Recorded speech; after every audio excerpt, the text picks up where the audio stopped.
Hey guys, welcome back to the channel. This is story about what if Naruto awoke in the underworld as a devil part 1. Before I start, please do support for more amazing content and comments for part 2. Do consider to subscribe my channel and share my video to your friends and check out the description as well. Let's start the video. There were few things Lord Gremory loved more in the world than having an afternoon to himself, playing a relaxing game of chess against an imaginary opponent, while enjoying a fresh cup of tea. Life was good. Three-sided war notwithstanding. Master Gremory? You have a visitor. Well, there goes my good day. Lord Gremory sighed to himself as turned to face the nondescript maid who drew the short straw of intruding on her master's peacetime. Still, the red-haired lord smiled.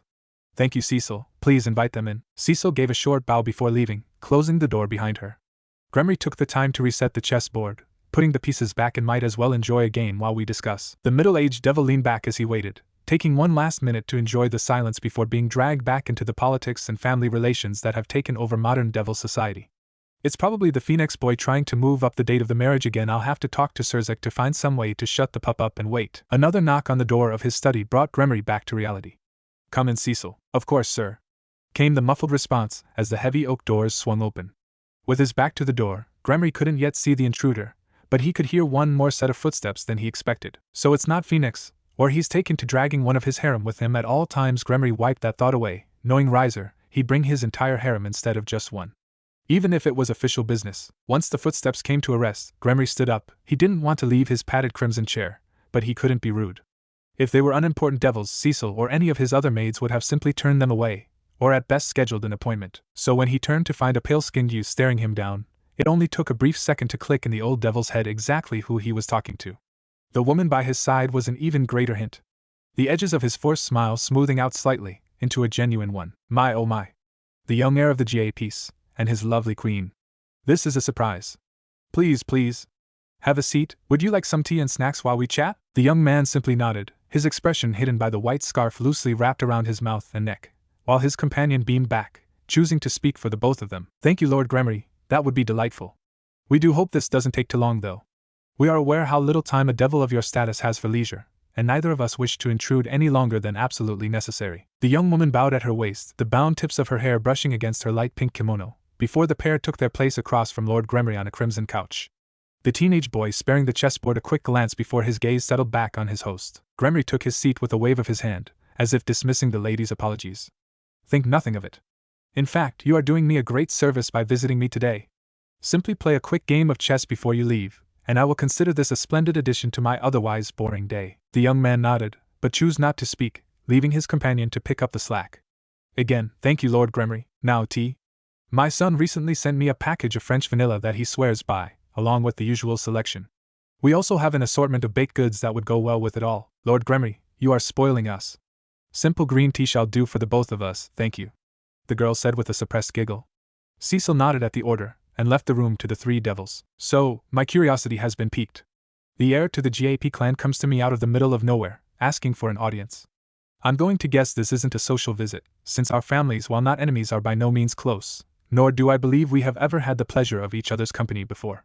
So please, young Zabuza, tell me, whatever can I do for you? Zabuza simply shrugged as he leaned back on the couch, raising an arm to drape over his companion's shoulder. A favor, a business deal, transaction, whatever you wish to call it.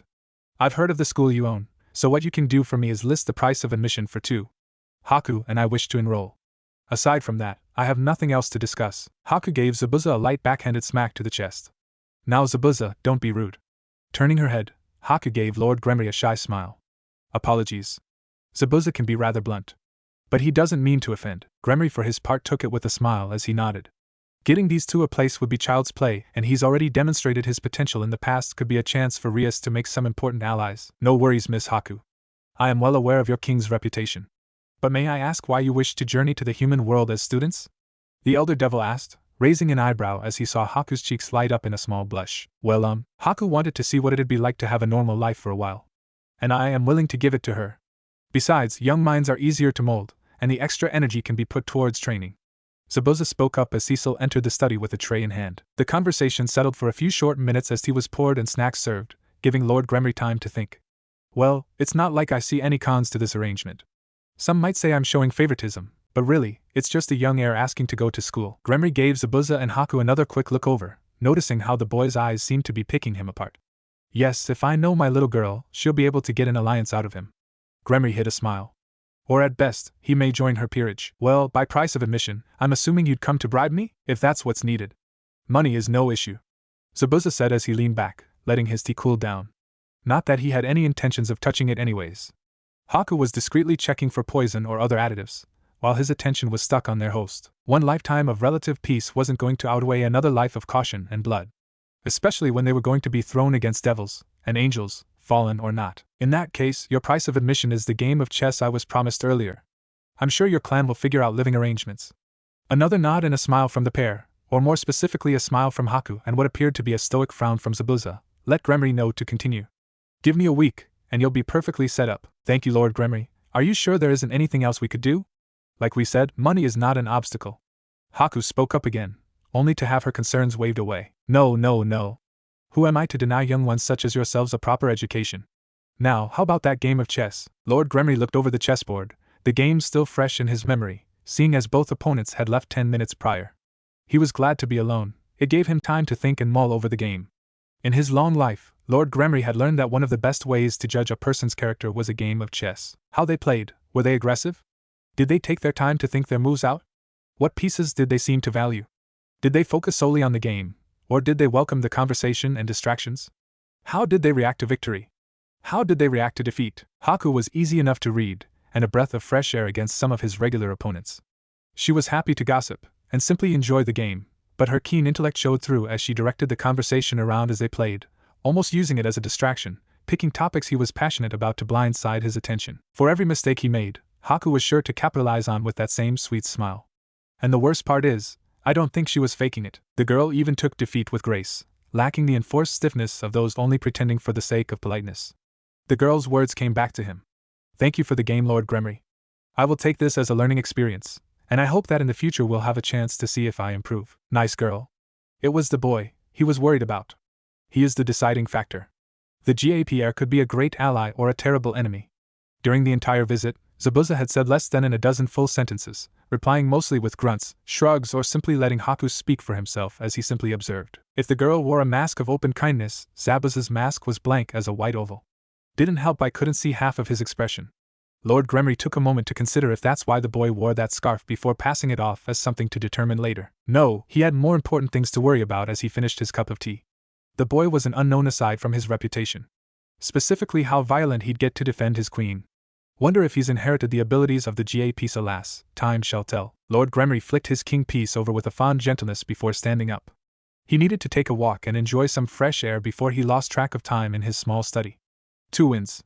One earned with pride from a beautiful young lady, and another simply taken by a boy in a mask not caring if the game was won or lost. Well, Zabuza, what do you think? Haku asked as the pair continued their observation of the boy with the weird power inside of him. Hell will freeze over before I willingly waste an even single pawn on him. Zabuza ground out.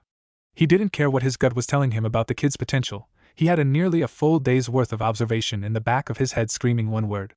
Pervert. Zabuza would sooner eat his own scarf raw than put the brat in a position with extended exposure to Haku. 'Cause either way, he'd get himself killed.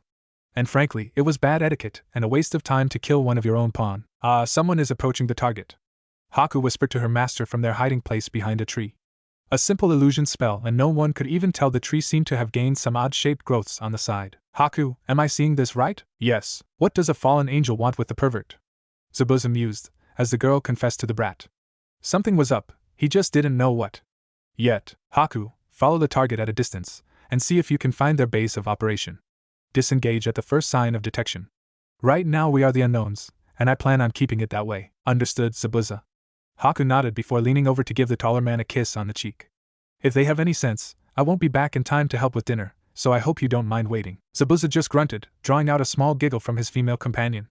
Not the time, Haku, we are on the job. Hi, Haku grinned as she disappeared in a puff of smoke to track down her target. Apparently Ise Sekuen had a date tomorrow. Wonder if Zabuza would agree to a date sometime this week? She thought as she cast another illusion spell over herself to blend into the crowd with her target in sight. Well, we could have date night tonight, Haku smirked. That seemed like a good plan in her mind. After all, they hadn't had one in the past week, so why wait any longer? Zabuza slowly shook his head once Haku was gone. That girl was going to be the death of him one day with the damn teasing. Well, just be glad you have the chance to be teased. The swordsman reminded himself before dispelling the illusion spell, stepping back onto the road. He flipped through his music player as he walked the crowded streets. One of most fascinating things he found in the human world was the amount of music available, even if it had originally been foisted upon him by his queen. There was the purely instrumental songs that brought back memories of his past life, then there was everything else. A nearly infinite selection of genres. It took him a minute, but eventually Zabuza settled on a song, nodding along quietly as he blended into the mob. This was the start, the first step towards realizing his dream. Settle down, settle down. The teacher called out as he walked in to take roll call, and if the rumors were true, introduced the transfer students. But to Issei it was all icing on the cake. He was the first step of his path to having a harem. Or specifically, he had his first date later tonight. Issei gave the typical here when his name was listed off, as his brain went to work planning out his date, only to be dragged out by Matsuda constantly poking his side. What? Issei whispered as he glared at his fellow pervert for disturbing his thoughts of Yuma and his great first date. Matsuda didn't say a word, he simply pointed towards the front of the glass room with a goofy smile on his face. Once Issei turned his head he could see why. Ignoring the 6-foot-tall, pale-skinned gorilla with the scarf around his face, there was an angel in his classroom. One with pure white skin, long black hair that framed her face, warm dark brown eyes and a smile that seemed to be aimed directly at him. Issei, you lucky bastard. It seems your luck is finally changing. Good morning everyone. My name is Yuki Haku. It is a pleasure to meet you. I enjoy romance novels, cooking and arts and crafts. I look forward to getting to know all of you, and enjoying our time together as friends. Haku bowed slightly after her introduction, giving time for Zabuza to roll his eyes at the greeting. Thank you, Miss Yuki. It is nice to have you here as well. And now Mr. the teacher looked down at his notes. Not to avoid the gaze of the large teenager before him, oh no. He'd been a teacher for years, and he dealt with enough delinquents, female or male, that few of them had the chance to scare him. Still, the eyes on this one were enough to raise the caution flags. Momochi, Zabuza Momochi. Likes. None of you. Dislikes. All of you. Dreams for the future. None of your business. I don't want to be your friend, so leave me alone, or I will make you leave me alone. Zabuza said in a dull monotone, like a child reading from a script. He was here for Haku, so long as she had fun, his school life was unimportant. Ah, that was informative. Now Mr. Momochi, I do have to remind you of the school dress code, and ask you to please remove your scarf. Zabuza raised an eyebrow at the teacher. And if I say no, then you'll have to stay after class. You wouldn't want that on your first day, now would you? The teacher threatened back, getting only a snort from the taller teen. Better men than you have tried teach. Now shut up and tell us where we are sitting. Fine, Mr. Momochi. For that you will be staying after school to clean up. As for your seating, you and Miss Yuki will be in the back of the class. Since you don't have text, the teacher started only to be interrupted by Motohama's hand shooting into air. Sensei. Haku can borrow my textbook for today. Oh, the teacher felt a sweat drop appear, as even he could see through the boy's intentions. That is rather generous of you, Motohama. Now would anyone be willing to lend Zabuza a textbook? To his surprise, roughly 5 hands went up. Oh, you poor young girls. The teacher thought with a shake of his head. Thinking a bad boy's the guy for you. I foresee a few broken hearts in the future. Well, how about, I'll share with Zabuza, sensei. Haku spoke up beside him with a smile on her young face. Oh, sweet lord. The teacher sighed in defeat. All right, Miss Yuki. Please take Motohama's textbook, and take your seat. We've wasted enough time as it is. So, Motohama. Report. Issei asked as he took his seat for lunch, and the daily meeting of the perverted trio. The topic of today's meeting? The 3 sizes of the beautiful new transfer student, and complaining about the sudden popularity of the dusk-skinned gorilla that came with her. B85H55W 82 cm. Motohama pushed up his glasses as he listed off his measurements, with pride. Matsuda nodded as he stroked his chin, deep in thought. Not too busty, and for her size it works. Any ideas on what the color of her panties and underwear? White. Issei spoke up with finality. An angel such as her would wear only white. Che. Perverted men should just die. Murayama muttered under her breath as she munched on her sandwich. Specifically those 3 idiots. Now. Boys will be boys, Murayama. Haku spoke up as she played with the food in her bento. Leftover beef stir-fry from last night, along with rice balls and a few mini dango for dessert. Zabuza spoils me. She thought with a small blush, thankful the school uniform had a collar to help hide the red marks running along her neck. In retrospect, she should have worn a turtleneck today. Please tell me you aren't defending their behavior, Haku. I know you are new here and don't want to make any enemies, but still.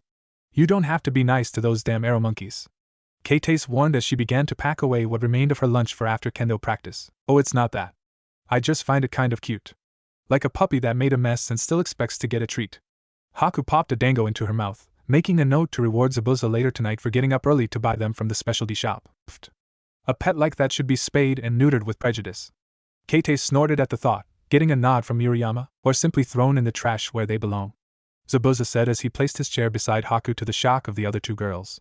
Their shock grew as the delinquent handed Haku a can of lemonade, only to receive a kiss on the cheek in return. Haku, the teenage swordsman warned. Zabuza. Haku teased back as her companion opened his lunch. They are friends. You can open up a bit around them. Zabuza looked over the stunned faces of Keitase and Murayama with a small grunt. You've known them for half a day, if that. His answer got him a light smack to his chest as his chopsticks dove into Haku's bento box, swiping the cooked carrots and peppers, trading it for some of his beef. Eat. You're looking too thin lately, he commanded before starting himself, tuning out the conversation of the ladies to listen to the perverted trio, and keep a tally of exactly how many times they'd have to die to soothe his bloodlust. So how do you two know each other? Murayama asked as she looked over teen across from her. The academy uniform doing little to hide his muscular physique. The spiky black hair and constant scarf certainly gave him the appearance of a thug. Wait, how is he even eating? Zabuza and I are partners. Haku answered with a bright smile on her face, to a blinking Keitase, while Murayama kept an eye on Zabuza.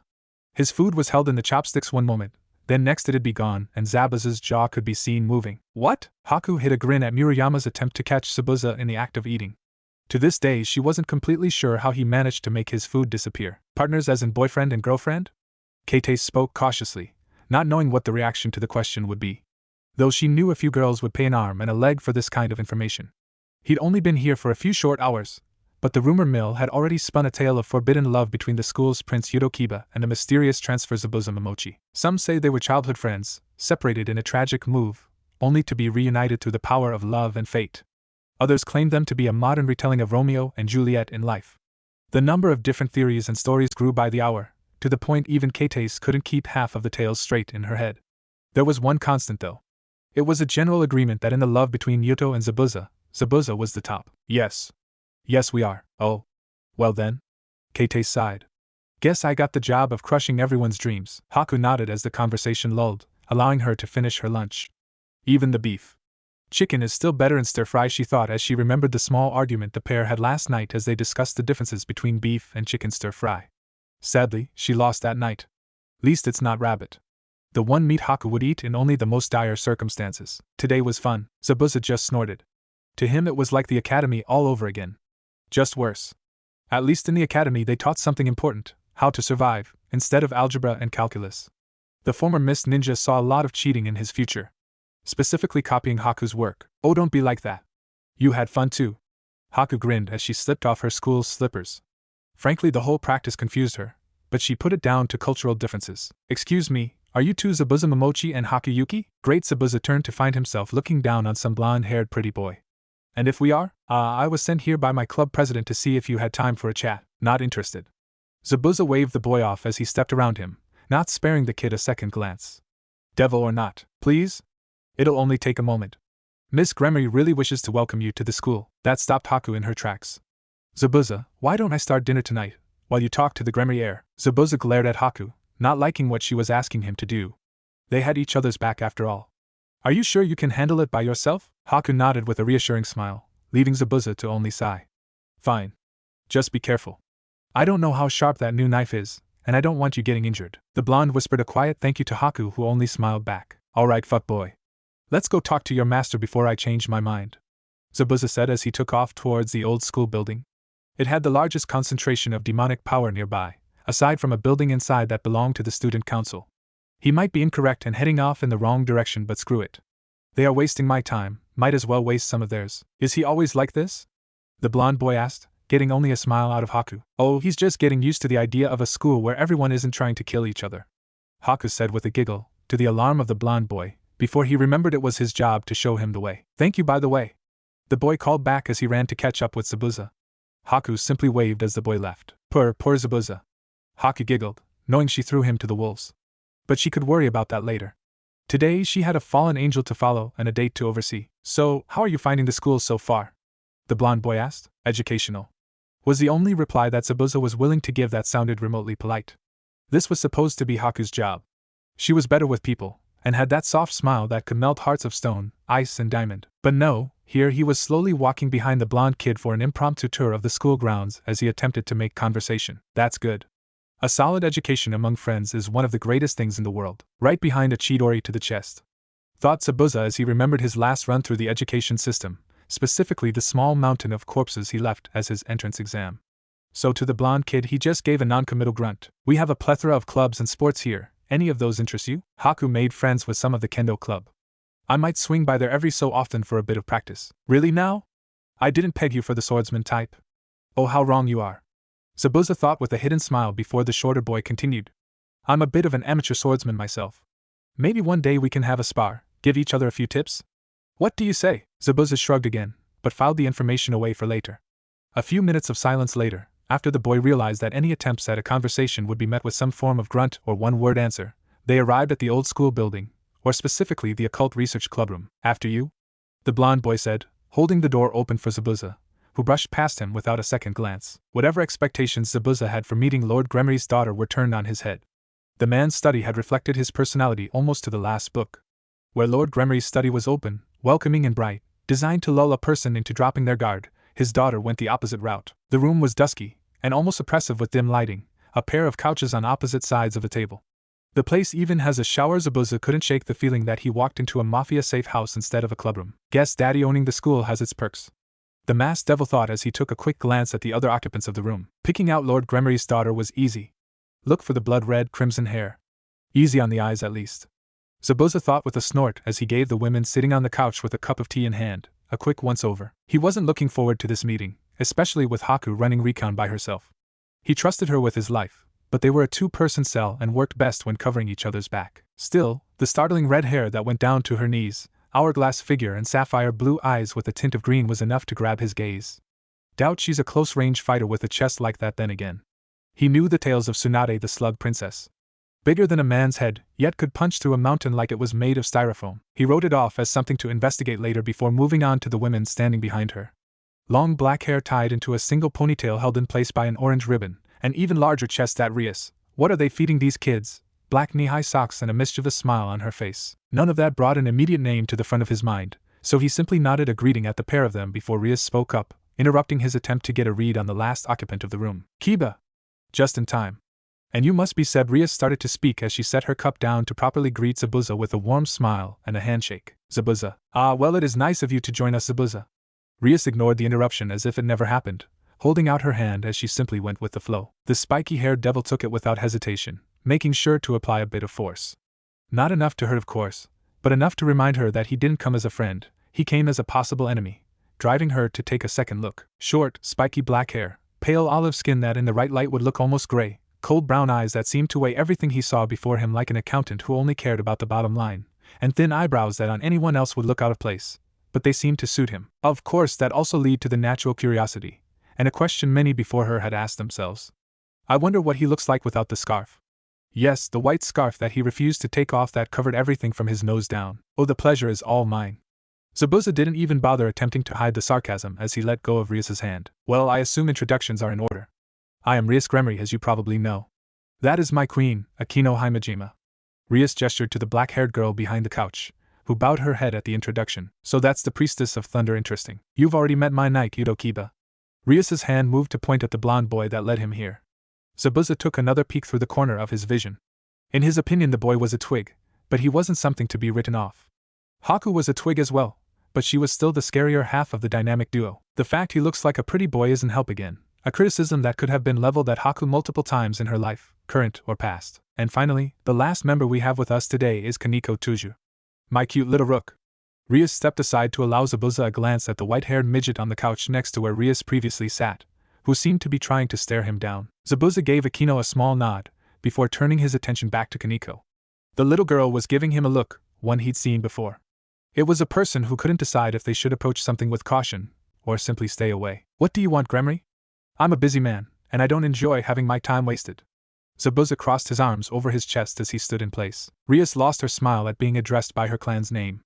I wanted to welcome you to the human world and explain a few rules for your stay. I'll keep this as brief as you want, GAP. Oh, hit a nerve, did I?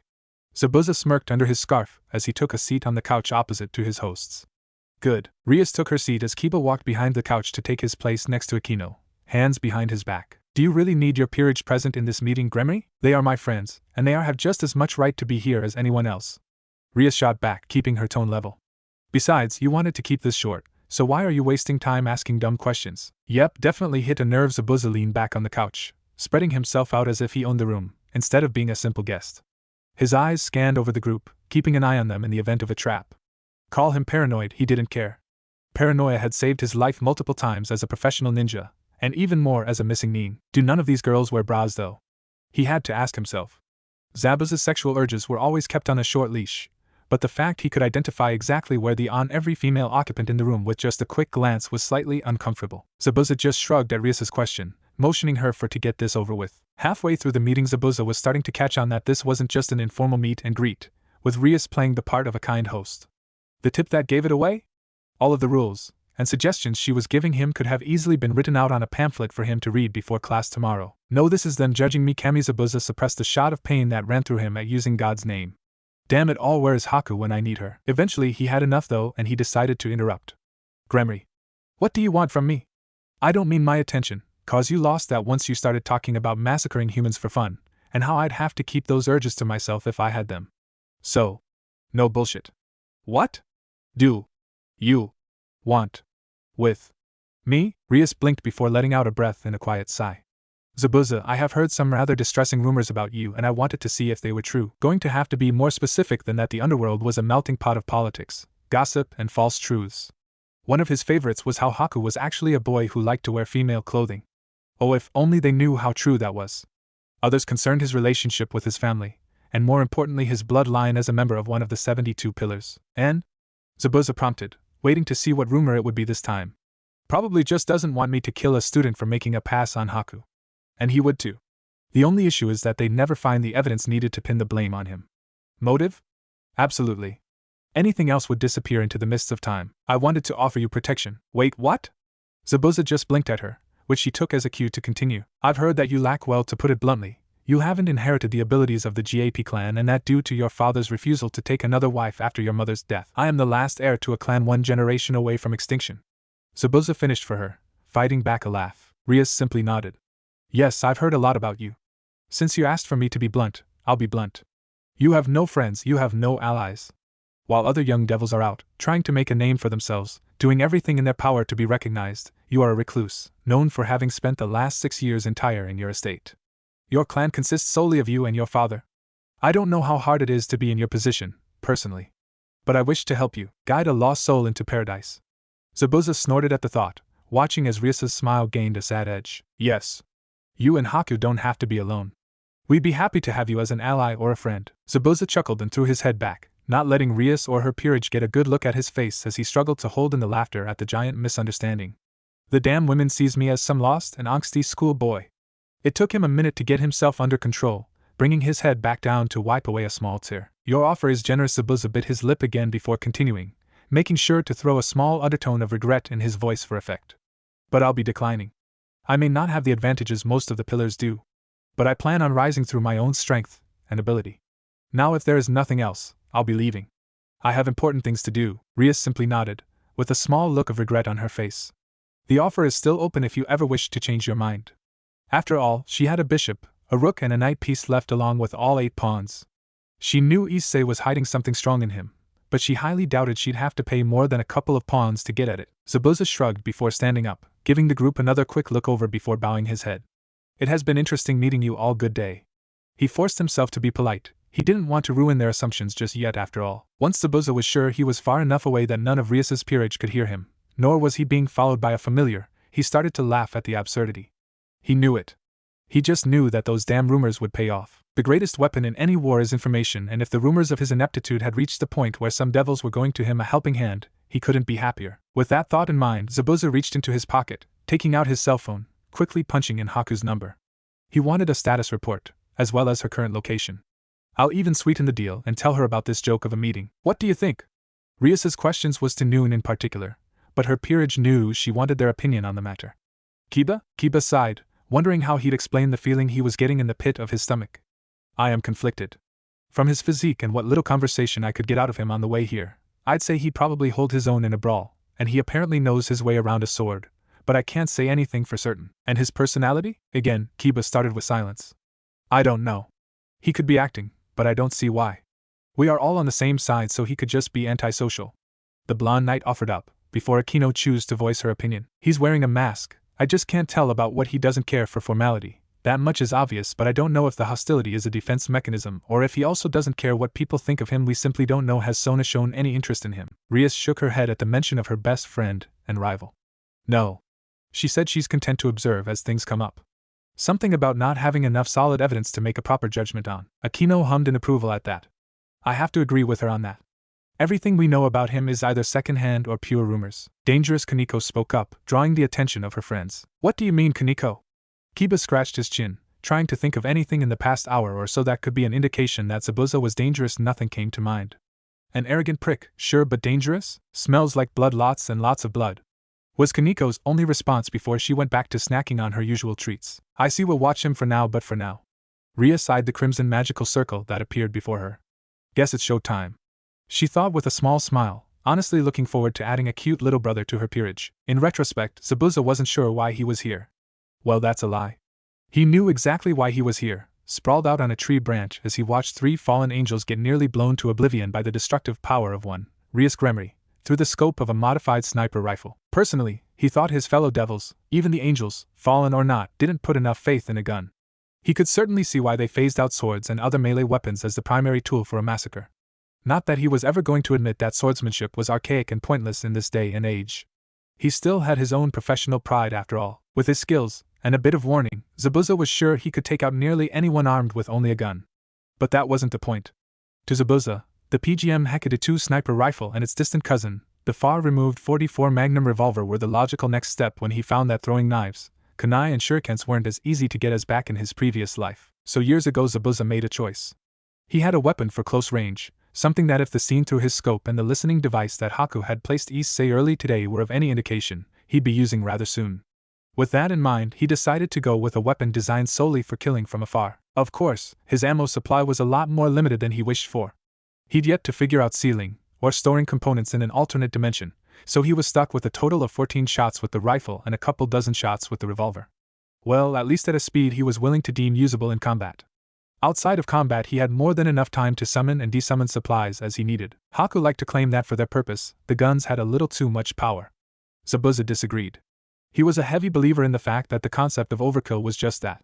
A simple concept, and had no place in reality. If you are going to kill something after all, you may as well go to the effort of making sure it stays dead. Thought the man with a rifle designed to punch through tanks, and a pistol that could take a man's arm off at 30 paces. The fact he had the bullets blessed by a local priest, and soaked in holy water when not in use, was his simple little addition for any devil that decided to get uppity, or specifically made a pass on Haku. Which leads us back to the current situation, or specifically how Haku was sitting next to him, listening to music as she killed time before he gave her the signal that the operation was to begin. They had spent the last few days on observation outside of school, either shadowing the Gremory peerage as Issei was shown the ropes of devilhood, or keeping an eye on the quartet of fallen angels that had made it their mission to make Issei's life hell for one reason or another. In his opinion, Zabuza found it one of the most boring stakeout in his career, with Rias and Akino explaining concepts he'd known since childhood, his second childhood, to the perverted pawn. The only interesting parts was watching the stray devil extermination, allowing him to confirm a few suspicions as well as get a glimpse at the enemy's strength. Even Issei's, oddly enough. How the hell the brat's worth 8 pieces is beyond me, the swordsman turned temporary sniper thought as he readjusted his sights. Rias and her posse were heading inside. Show time. From their vantage point, Zabuza could see the majority of the church's interior, specifically where the last of the fallen angels was getting her nice ass handed to her on a silver platter. If anything, Zabuza felt a tinge of pity for the girl. Haku's familiars had picked up enough of the group's conversations that he had a rough guess of what their intentions were, and he couldn't blame them for trying what they did. It's war. You do what it takes to win. The fact that Issei's sudden burst in power was giving him flashbacks to the QB brat's victory over Haku wasn't helping either. His whole gut was screaming at him to either kill the pervert now before he snowballs into whatever equivalent of the QB brat this world had, or wait and suffer through his choice. Sadly, I'm going to take the stupid choice, and not put a bullet in his head. Yet. Not put a bullet in his head yet. Zabuza gave Haku's leg a light tap, drawing her attention out of whatever sugary love song was currently tainting his beloved music player. Take the rifle, you know the drill, he said as he stood up, Haku giving him a quick kiss on the cheek for good luck before he took off towards the church, in the process of making quite possibly his second biggest mistake of the night. Least I got a kiss before my execution, Zabuza thought with a grim chuckle. Haku watched through the scope as Zabuza quickly raced through the trees, sparing the church a quick glance, wincing as a particularly nasty punch caught the fallen angel, Rainer, her name's Rainer, in the face. Least Issei had no intentions of getting this over with quickly, allowing Haku to thank whatever spirit was watching over her and her partner as she saw Zabuza create a few clones as he ran, already knowing what their job was. With one last glance at Zabuza, Haku leveled the rifle back towards the church, putting the red-haired scalp of Rias Gremory in her sights. I didn't believe him before, but is she really not wearing a bra?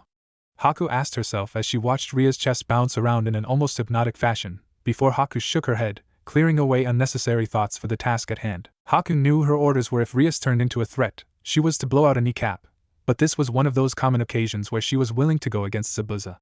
If Rias did anything more than scratch Zabuza, she was getting an anti-armor round right between the eyes, faster than she could say "Hail Satan, repercussions be damned. That asshole. Leaving me like this. I don't want to die. Not like this. Not like second-rate trash, thrown to the dogs." Rainier thought as the tears flowed freely. Rainier knew she was going to die, but she sure as hell was going to be cursing free to her last breath, when she wasn't pleading for Issei to spare her. Was she a coward for trying to beg for her life? Probably, absolutely, but only the truly content or an idiot can face death with an actual smile on their lips, and people such as that were as rare as they came. She was just like any other angel, devil, or human in her last moments. She wanted to live, she wanted a future, and at this point she was willing to give anything and everything she had just for a chance at seeing another sunrise. So it really came as no surprise to her that the moment the red-haired bitch agreed to kill in place of Issei, that as soon as the glowing, crimson magical circle appeared before her, she, a fallen angel, gave one last prayer to a god that had long since forsaken her as the mass of pure destructive power came to finally end her. Later she would reflect that God did answer her. In a pair of baggy pinstripe pants that threatened to slide off his waist in a light breeze and a set of cow print arm warmers, but he answered her prayers. Rias blinked at the scene before her. She had just annihilated the last of the fallen angels who had the audacity to try to hurt one of her servants. There was nothing left of the women that killed her cute little pawn not once but twice. Nothing but ashes and smoldering marble. Sadly, that was not the reality before her. No, instead of black marks and ruined floors, there stood some monstrosity of a steel embedded directly between her and Rainier, its presence almost mocking her since she hadn't even seen or heard any indication of the weapon's arrival. By the stunned faces on her peerage, she wasn't the only one. What kind of monster wields something like this, Rias thought as she gave the sword a quick look over, traveling from the bottom upwards to the figure sitting calmly on the butt of the hilt. The tip of the blade had sunk into the marble floor a few inches, but even then she could still see the circular cutout near the top, wide enough for a person's head to fit through with ease. It must be at least 6 feet tall, and it's almost as wide as my hips, Rias thought as she took in the bone-white edge and dull gray center, working her way up to see the semicircular notch closer to the handle. This was a sword that with a decent amount of strength behind it could cut through her with ease. The worst part though was the aura that seemed to radiate from it, a dark purple miasma that seemed to dance in loose swirls around the blade. Rias even swore she saw a face grinning at her in the transparent clouds. Zabu Zie Kiba finally found his voice, even though he was the one examining the blade the closest. He didn't even have to touch it to know what it was. A demonic sword, and a particularly nasty one at that. Rias looked up, and sure enough there was Zabuza, feet on the guard of his blade as he lightly rested against the tip of the handle. "Yo," Zabuza said while doing his best to imitate the smile Kakashi gave his brats before getting his weak ass thrown into the water prison technique. Again Rias could only blink. She couldn't think of any reason why Zabuza of all people would be here.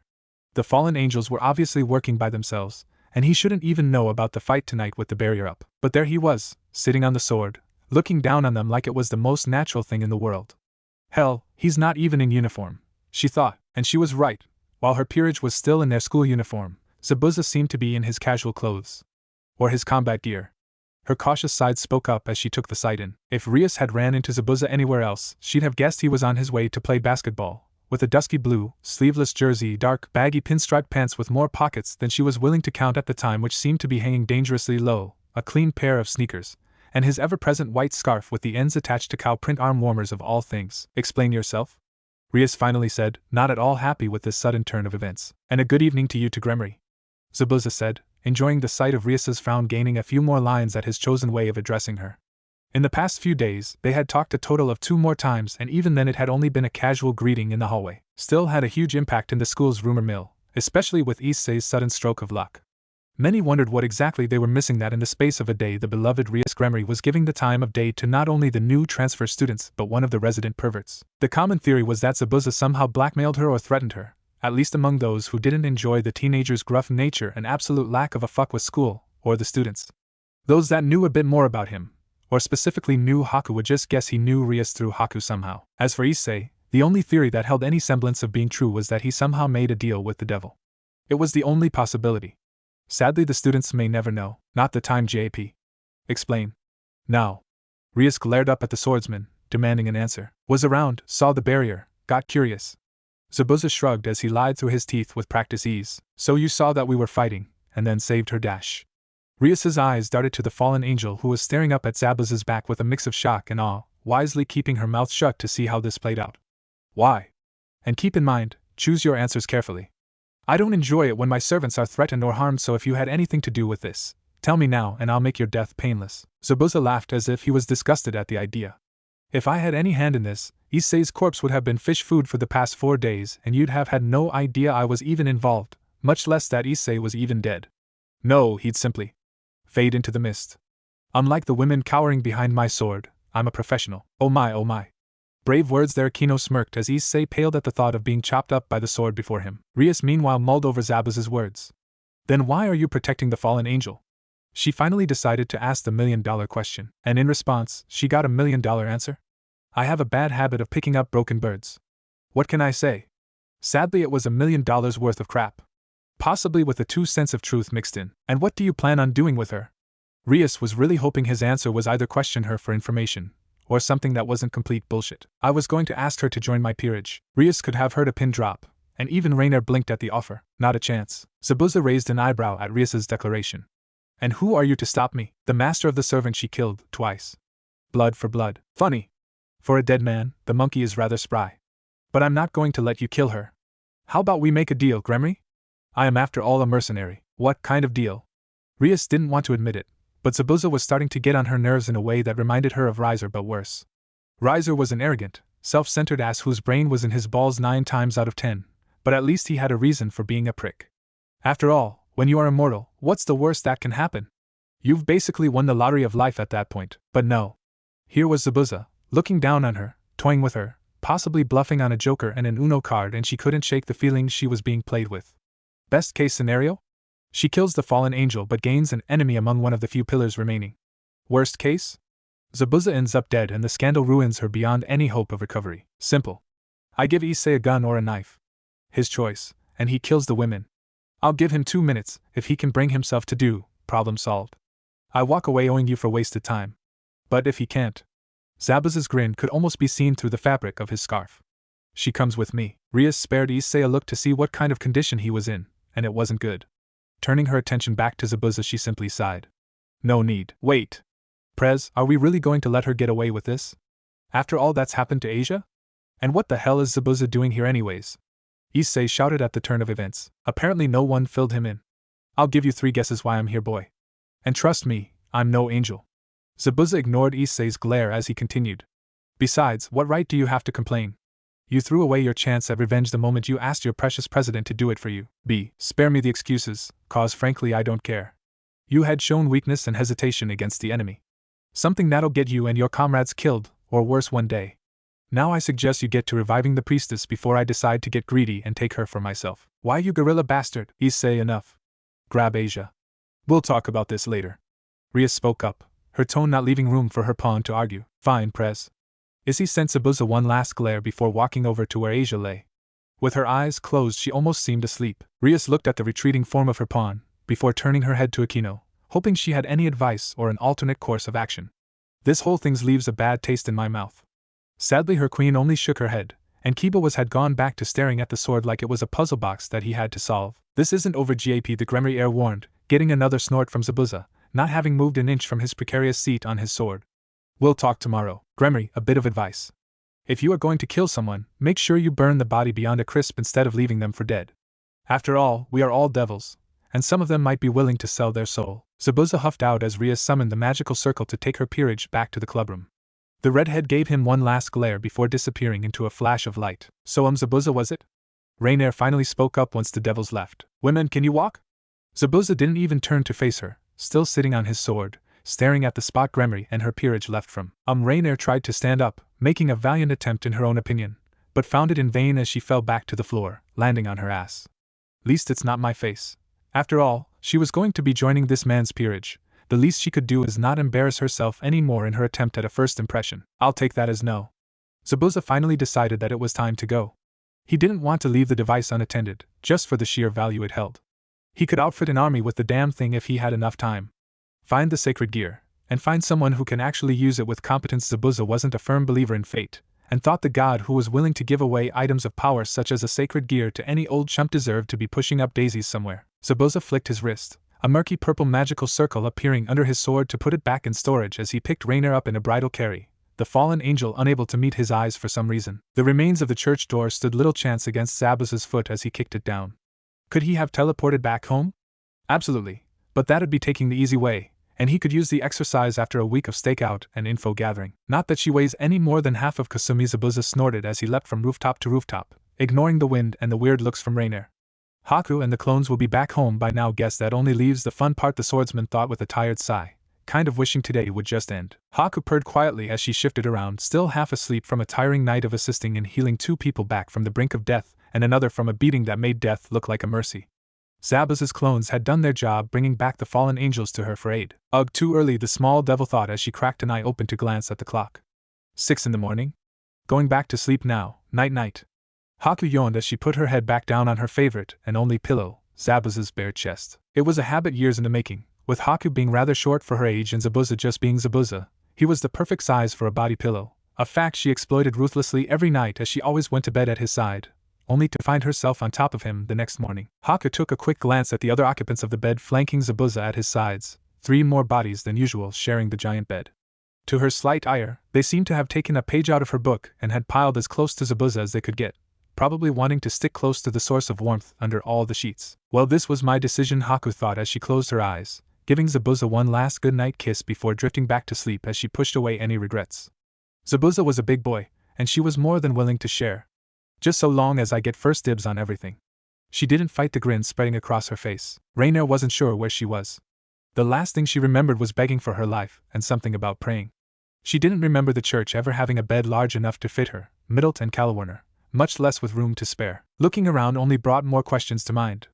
The walls painted a deep ocean blue, with an ornate wooden nightstand on either side of the bed, but aside from the dull white carpet flooring and pair of windows letting light in, it was rather Spartan place. As Raina stretched, letting out a quiet yawn, the events of last night came flooding back to her, specifically the part where she was rescued and carried across town by some handsome devil.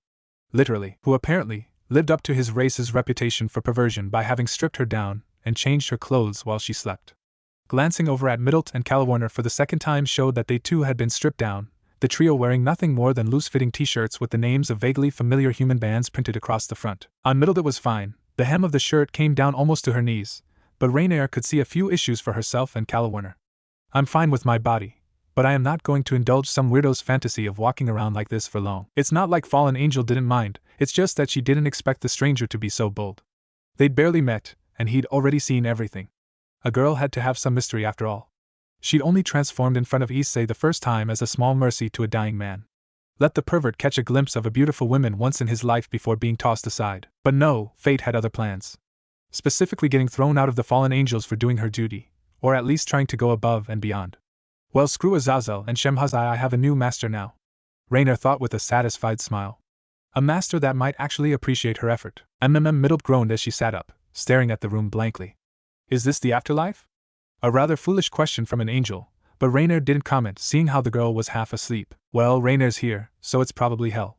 Calawerner didn't even look up as she spoke. Shut up, hag, brat. Middle just giggled at the exchange before getting a glare from the elder women which quickly shut her up, but not before she stuck her tongue out at the pair of them. Silence descended over the trio as the question Middlet and Calawerner wanted to avoid for as long as possible hung over the group. It was Calawerner who finally broke the silence after 10 minutes of the ladies collectively avoid each other's gaze. We failed, didn't we? Rainer simply nodded. And Donasik? None of the ladies particularly liked the single male of their group, but he was still a comrade, and they hoped he'd at least gotten away or something. I don't know honestly. I see. What are we going to tell Azalel? Calawerner went straight to the next awkward question, but before Rainer could mention she had technically changed sides, Middlet spoke up. Screw him. All we tried to do was help, and he kicked us out. Frankly, I'm happy we failed. Now I can spend my days doing something fun instead of listening to those stuffy old men boss us around. We can't just leave him like that.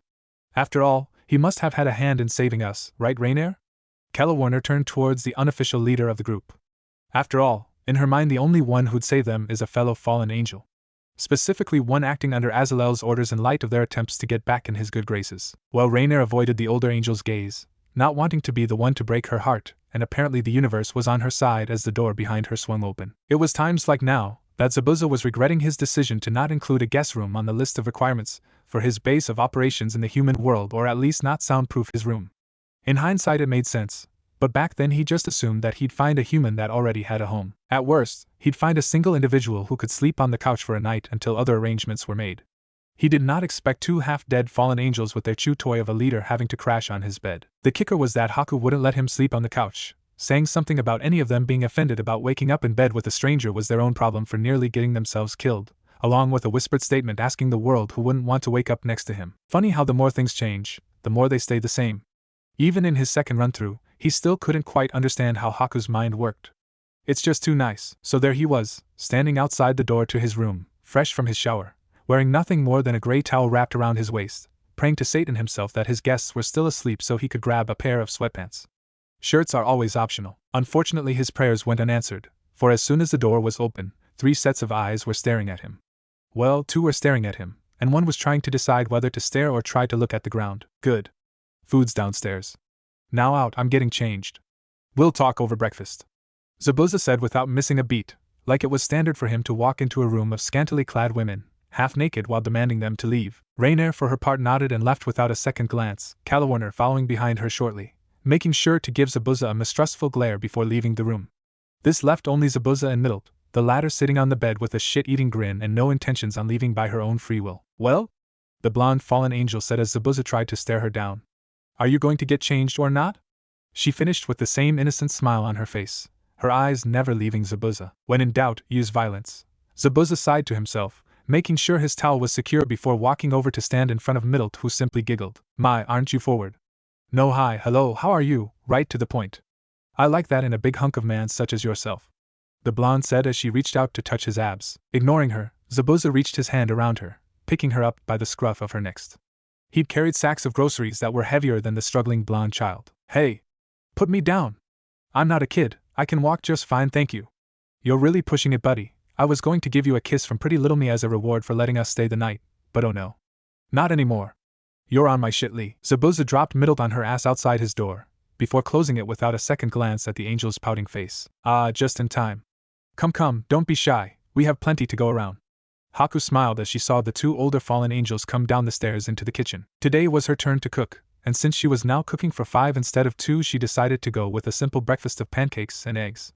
Haku set down the last of the plates on the island counter in front of her, as she waved the angels to come closer. To Rainer's amusement, Haku was also wearing nothing more than a button-up dress shirt. The fallen angel wrote it off as one of the tall man's quirks. I'm not going to bite, but the food will get cold. And if you aren't feeling like something hot, we do have cereal somewhere around here. Haku trailed off, trying to remember where exactly she put it as Rainier and Calawarner took their places on the other side of the counter. Thank you. Now who are you? What are we doing here? And did Azalel send you? Calawarner asked as she watched Rainier picked up a fork to slowly but eagerly attack the food set before her. Haku just smiled at the question. Don't worry, we aren't enemies. But we'll talk once Zabuza and Middle. Rainier supplied the name for her. Middle, come downstairs. Zabuza doesn't like having to explain things more than once if he can help it. Haku finished with a shrug before turning back to the kitchen to get the cereal in case Middle wanted some. Not willing to take her situation at face value, Calawarner leaned over to whisper in Rainer's ear. Once Middle comes down, let's make a break for it. They aren't telling us something. Don't worry, you hag, I promise. These people don't mean us any harm. If they wanted us dead, they'd have left us to the Gremory bitch, was Rainer's hushed response as she glanced around the large room that took up the majority of the first floor. While the bedroom they awoke in only had the bare necessities, the room they sat in now definitely had some work done on it. The room was split into 2 halves, separated by the marble-topped counter she sat at. On one side was a full kitchen with white tile flooring and light blue walls, while behind her was 3 couches set up in a horseshoe shape, centered around a large television, with polished hardwood underneath. That wasn't including the multitude of pictures she'd passed in the hallways or in the room itself, all of 2 people, one with a bright smile on her face at all times, and the other hidden under a white scarf. Obviously my new master isn't strapped for cash, Rainier thought with a smirk. Now if only he could have went the extra mile to get us a pair of pants. The fallen angel's smirk disappeared as quickly as it came up. After all, the breeze wasn't exactly pleasant. Haku seemed to notice her discomfort. Don't worry. I was the one to change you. Zabuza is a lot of things, but he'd never do that to a girl. You aren't his type after all, she said with a reassuring smile. The still drove spikes into the fallen angel's heart. Not his type, is he gay? 'Cause in Rainer's humble opinion of herself, she had the body of the perfect woman, and if someone couldn't see that, they needed to get their eyes or taste checked. Regardless, she had to ask. What is his type then? Warner, for her part, just tuned to conversation out as Middle took her place next to her, a disgruntled pout on her face, muttering about how she was missing a good show right now cause the guy was a prude. Loyalty, Zabuza said as he followed shortly behind Middle, drawing the eyes of the room's occupants, and a smile from Haku at his attire. Nothing but a pair of gray sweatpants. I reward and appreciate loyalty above all else. Do your job, do it well, and you will be rewarded in kind. Zabuza took his place on the other side of the counter, pouring himself a bowl of cereal, shooting a giggling Haku a glare as she kissed his cheek good morning before he continued. Betray me, and I will kill you. There is no middle ground. Now I know her name. He pointed to Rainier, but I don't know yours or yours. His finger went to Warner and Middle, the latter speaking up first in her same chipper tone. Middle, nice to meet you, handsome. But you can call me whatever you want with arms like those. The blonde-haired angel grinned, thanking her lucky stars. Not only was she dead, but she was getting an early Christmas present with the show before her. Zabuza just nodded before turning his gaze to Warner, who met him halfway, not wanting to cooperate with an unknown quantity. But after a few seconds she gave in, still not breaking eye contact in her clipped response. Warner, good. This is Haku. Haku smiled and bowed politely, a few strands of loose hair falling in front of her face before being absent-mindedly brushed aside. I am Zabuza. As Rainier has probably already said, we are the ones who saved you last night. We wanted to get all four of you, but we couldn't find the body of the big guy. We apologize for that. Though if you wish, we could still give him a proper burial rites if you wish. Haku's offer only got a non-committal shrug from the trio. Again, they were comrades mostly through necessity, and prayers don't bring the dead back, so what's the point, was the prevailing thought running through their heads. All right. Now I offer you a choice. I did not save you out of the good of my heart. What little I actually have. Zabuza looked over the three of them, Rainier knowing what was coming up next. You may leave and do as you wish, but know this. Your actions have made you a target to not only the devils but your fellow fallen angels as well. He grinned at the small shudder that ran down Middle's back. She obviously didn't enjoy the thought of being on the run from all three factions at once. Or you may join me. As part of my peerage, you'll be safe from my fellow devils. And why should we trust you to protect us? You are a devil. Your race lies, cheats, and steals as they wish. Warner interrupted, getting a shrug out Zabuza before he leaned forward, his face just inches away from his own. To her credit, she didn't back down, even as she saw the unnaturally pointed teeth as he spoke. All true. But I am a professional before all else. Join me, you will be given a roof over your head, food in your gut, clothes on your back, a purpose to live, and in time the training to do as you wish in the world. You will become my tools, sharpened and honed under my hand. In return, you will follow one rule, and one rule only. My word is law. Zabuza shifted to the side, this time staring down Middle. I do not ask for a pledge of loyalty, nor an oath that you serve me till death. Words are nothing to me. Do as I command and you will be compensated.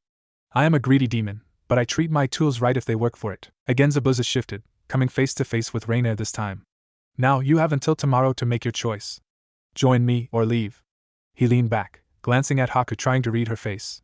Just like he thought, maybe a bit too overdramatic, Haku leaned her head against his arm as she waited for the angel's decisions. I'll do it, Rainier said before going back to her food, still unable to meet Zabuza's gaze. Depends what is your policy on wearing shirts around the house is this. Middle waved her hand up and down to indicate Zabuza's toned body. Just a negotiation tactic to ensnare little old me. Or, Zabuza rarely wears a shirt unless we are expecting company or plan on going out. Haku met Middle's eyes. Later Zabuza would reflect that the two shortest members of his peerage seemed to have some conversation on a wavelength he wasn't privy to. In that case, sign me up, big sis. Warner sighed, her choices now limited in her view to servitude with some devil, or facing the world alone. Not the best possible position to be in. Fine, I will work for you for now. The door is open at any time you wish to leave. I will not stop you. Zabuza picked up his bowl of cereal and a spoon. Now, finish eating, tell Haku your sizes and what kind of clothes you'd like, then come down to the basement. We start training today. Haku hid a giggle at the mention of training, remember her initial lessons under Zabuza. Well, they'll be fine, she thought as the four girls began to compare and fight over their preferred style of clothes. Issei squirmed under Rias's gaze. What do you mean they aren't there? Well, Prez, they didn't show up to class today, the second year said as Rias's scowl grew. I see, I didn't expect GAP to be so petty. If he won't come to us, we'll go to him. Rias thought to herself. No matter. If he wants to be difficult, two can play at that game. Issei wasn't sure what he expected Zabuza's house to be like. A foreboding castle with tall spires and bats flying around was not only a little too cliché and overdramatic for the masked gorilla, but they were in the middle of Tokyo. Still, the fact that Rias led them to a quiet residential area just didn't seem to fit in his mind. Of course, the only time he'd actually spoken to Zabuza was their short, well, not a conversation, more like interrupted shouting match back at the church. Regardless, He stuck close to Asia's side as they continued down the walkway. Prez, are you sure you got the right address? Issei finally asked as the Gremory peerage stopped in front of the plain two-story house. I'm sure this was the address in the registry, was Rias's response, even if she didn't believe it either. Thankfully the universe sent them an answer. Hey you punks! No loitering or I'll call the police! A shrill voice called out from behind them, startling Issei while the rest simply turned around to look at the old lady. I'm sorry ma'am. We were just looking for a friend's house. You wouldn't happen to know if this is the home of Zabuza Momochi? Rias asked with a polite smile. The woman's demeanor changed at the question, her frown gaining a playful edge. Friends of Haku, are you? Yes, that's their house, she said before turning on her heels to yell at her own house. Haku! You got friends over and they are looking for your delinquent boyfriend. An impressive set of lungs on her was the collective thought at the shouting, while Kaneko covered her ringing ears. The door opened, Haku peeking her head out. Auntie, please don't shout. You know how Mrs. Tamaki's been lately with. Auntie simply waved Haku's accusations away. In my day, a bit of shouting would do a young mother good. Now scoot. You got friends over. I'll finish the baking myself. I need an excuse to get you out my house. You're spoiling an old woman to death. I do my best, Auntie. Haku smiled back as she stepped outside in a chocolate and flour-stained t-shirt and jeans. If you need anything. Yes, call you. You're giving me a toothache, Haku. Go see the brats want your hoodlum of a husband for. Not my husband, Auntie. Haku blushed at the accusation, getting a snort from the elder woman. Yet, Haku. Yet. I've seen the way you look at him. He's wrapped around your finger, and you know it. Now get. I got a cake to finish. Auntie gave Haku a swift smack to her bottom before going inside to finish messing around. Haku brushed herself off before smiling up at the Gremory peerage. Good afternoon, how may I be of assistance? We are here to speak with GAP. Rias decided to cut through the pleasantries. Haku seemed nice, but she wanted to get things sorted out before anything stupid happened to her peerage. Then please follow me, was Haku's response as she led the group across the street. 20 minutes later, and Zabuza stalked into his living room where the Occult Research Club was waiting for him. It didn't take an expert on body language to know that Zabuza wasn't in the best mood. After all, why would he be? Wasn't like he was interrupted during the first training session with the members of his peerage? The training session where he put them through their paces, pushed them to their limits to best examine them. Figure out the specific areas in need of improvement the most. Well, aside from battlefield practicality.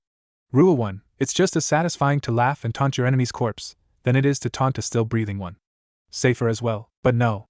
Gremory was just as stubborn as he was, and even after Haku's multiple assurances that she could act in Zabuza's place no matter the circumstances, the red-haired devil refused to back down until a certain GAP was sitting across from her, to avoid any future misunderstandings. Were her exact words. And what a load of Zabuza reined himself back in. He was in control of his emotions. Even if things weren't going as planned, he'd manage. Least we got one solid addition from all this, the cross. The large, glowing cross with the ability to steal sacred gears that he'd carried back, now stashed in one of the various hidden storage rooms built into his underground training facility. Paranoia, thy name is former ninja of the Bloody Mist, Zabuza Momochi. Overkill? Was something like that? Not a chance. So Zabuza walked slowly, deliberately to the center couch, almost cracking a smirk as he saw Issei's eyes widen with first perverted glee at the sight before him, before rapidly switching between fear and anger. The young former priestess, well, that was easier to describe in Zabuza's eyes as the girl tried to get even closer to Issei. Scared shitless, or looking like she'd seen a ghost. Take your pick. Still, the fact the boy didn't hesitate to put a comforting hand on her arm was worth something. Akino and Kiba simply narrowed their eyes as they recognized the occupants of Zabuza's arms, while Kaneko and Rias managed to keep up a mask of indifference. With no further prompt, Zabuza dropped a half-naked and groaning Rainier onto the couch, before dumping Calawarner on top of her in a similar state. Middle was last, having been draped over his shoulders in a fireman's carry before being thrown off. The third and final addition to a pile of sore newly resurrected devils, fresh from a beating training session of a lifetime. My, interrupting something were we? Akino teased as Middle gave her the finger, Calawarner mumbled various curses and Rainier tried to look threatening. Being dogpiled by two other people, while dressed in nothing more than a simple red sports bra and neon pink short shorts, her fellow fallen angels wearing similar outfits, did little to enhance the I'll kill you image she was going for. Zabuza just ignored the playful queen as he vaulted over the coach to take his seat next to Haku. I'm here, now get talking. Having said his piece, he leaned back to stare at the ceiling. He had more important things to do than listen to whatever Gremory had to talk about. I see you resurrected all of them. I believe there was one more? Rias spared the three battered and bruised angels a glance before turning her attention back to Zabuza, who simply snorted. Unfortunately, we were unable to find any remains of Donasek. From what I saw, I believe he sacrificed himself to shield Calawarner and Middlet. Zabuza has offered to have a small memorial this weekend if you so wish to attend. Haku addressed the last part towards the trio of girls, who collectively shook their heads. Just wasn't their style. The Gremry peerage sharing similar thoughts about their attendance. Now, how may we be of assistance, Miss Rias? I was hoping for you to answer a few questions I have regarding your involvement in the past week. As well as, if you want Twilight healing back, you'll be paying for it. Those too weak to protect something precious to them don't deserve it in the first place. Zabuza spoke up with a tone of finality before going back to organizing the training schedule in his head. Calawarner, Rainier and Middle felt a shiver go down their spine as he remembered a few choice methods Haku had gone through. Pay for it. It was Asia's to begin with. Rainier was the one who stole it. It belongs to Asia. Issei stood up, palms slamming against the table as he glared at Zabuza. It isn't fair that after all she's gone through, and everything that's happened, she loses her sacred gear as well. Zabuza. Haku took a moment to look at her partner, catching his eye. After a brief few seconds, she gave a resigned sigh before looking at the Gremry peerage. Apologies, but Zabuza is right. We are not looking to make enemies, but we also won't give up Twilight healing without payment. How much? Rias didn't hesitate. Money in exchange for her new bishop's happiness and abilities?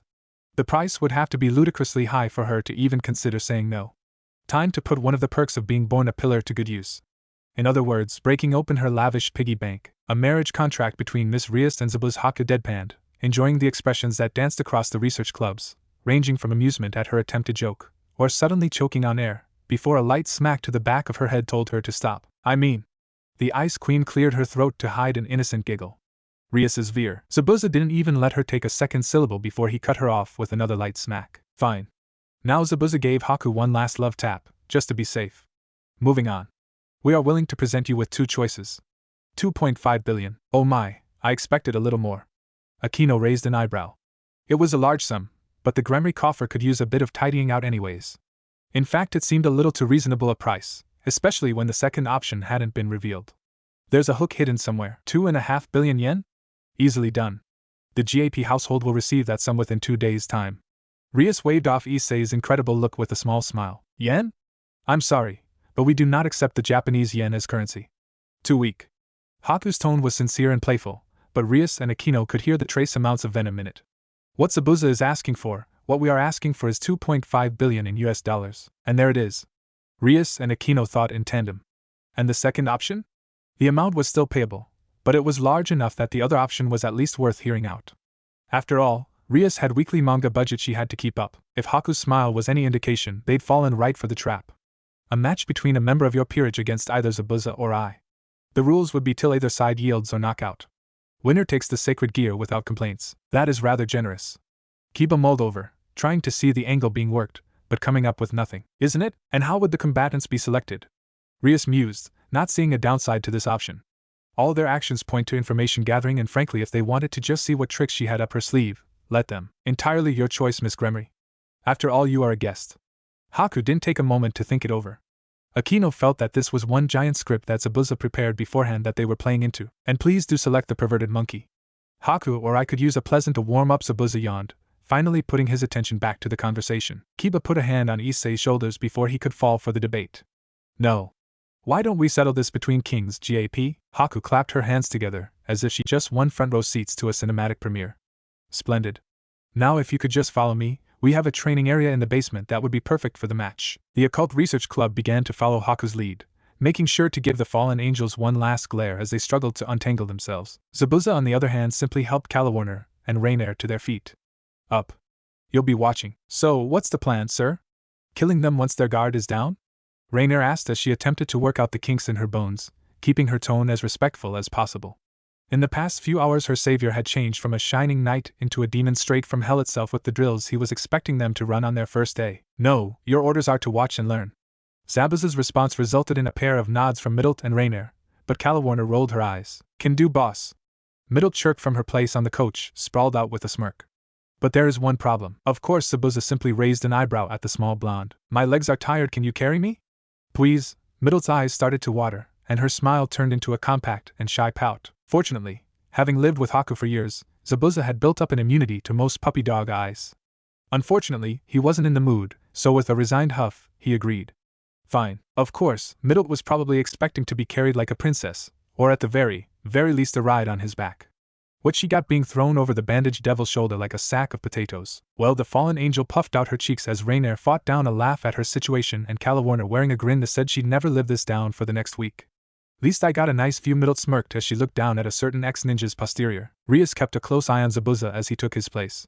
She couldn't see a sword on him, so either he was handicapping himself, or he was arrogant enough to think he wouldn't need it. Then again, he could be a caster like myself. A quick double check of his physique was evidence to the contrary, but Rias didn't let that bother her. After all, this was just Zabuza's way of gathering information on future rivals in the raiding games.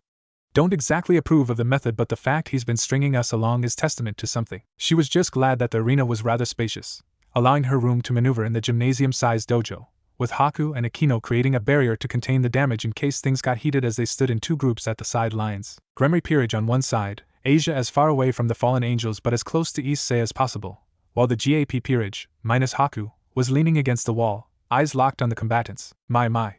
Rather rare that two of the pillars would have a straight duel. Aren't you lucky, Issei?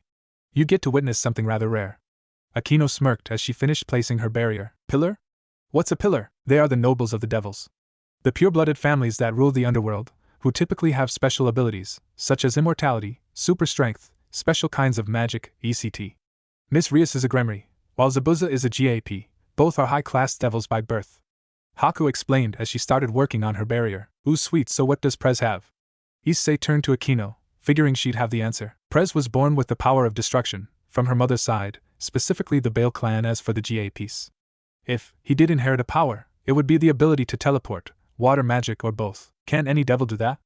Asia asked quietly. Remember how Issei managed to get away from Freed in their first encounter? Yes, but while transportation circles can be used by any devil who knows how, GAPs are famous for their ability to traverse great distances in the blink of an eye, or to teleport in rapid succession. Issei nodded as he gave Asia a reassuring look. He had complete confidence in Prez.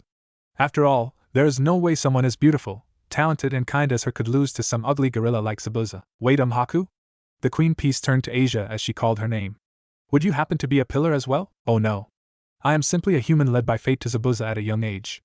I have an unremarkable sacred gear, but aside from that, I am a plain and simple queen. Haku felt a small twinge of guilt at lying to Asia while telling a half-truth. She was added to Zabuza's peerage as a human in this life, after a chance meeting, but that's a story for another time. As well as the details of the unremarkable sacred gear. Enough chatting in the peanut gallery. Let's get this over with. I got people to train, Zabuza called out, tapping his foot. Impatient Kaneko mumbled as she took a seat, wishing she had snacks to ease her growing tension. Indeed. Kiba nodded. So we got a gong? Middle's suggestion was shot down by a dangerous grin from Akino. How about I count down from 10, and on go, they begin. Haku took a step forward to stop a brawl from breaking out as the Gremry Peerage nodded, no one having a better idea. Well then, are the contestants in position? Yes, Miss Haku, we are. Haku, start counting already before I make you fight. You only had to ask Zabuza. Haku blew Zabuza a kiss, which to everyone else seemed to be ignored, but she saw the subtle shake of her partner's shoulders, knowing that he got a quiet chuckle. As if Zabuza needed luck. 10. Zabuza's stance was loose and slumped, hands in the pockets of his sweatpants. In Rias's opinion he looked bored, but she could see his eyes. They were alert, analyzing her as she picked him apart. 4. Keeping distance would be key here. Hand-to-hand combat was not her specialty, and if Zabuza's sculpted build was any indication he didn't slack in that apartment. 3. Get it together, Rias, this isn't about you. It's about Asia. Keep him in your sight and make him pay for every step he takes. 2. Rias spread her legs out, getting into a solid stance, ready to retreat, stand her ground or unleash hell on the devil, protecting those who harmed not only her cute little pawn, but Asia as well. 1. All of Rias's world came down to the arena, her mind focused solely on Zabuza. Even now she had to admit the man had a presence. It wasn't blown out of proportion, but it was there. He possessed the ability to draw the eye. Be the center of attention through nothing more than the way he walked, or the way he stood. Go! So the moment when Haku said go, Rias was more than surprised that her opponent seemed to disappear from view. After all, she could keep track of Kiba at full speed on a good day, so how the hell did she lose a 6-foot-tall, 160-plus pounds of raw muscle and bandages? Haku could have answered that question if asked, but instead Rias found Zabuza. Specifically the back of her head found his foot as his sneak attack high kick sent her tumbling forward. Cheap? Absolutely, but it worked. TSK, expected more.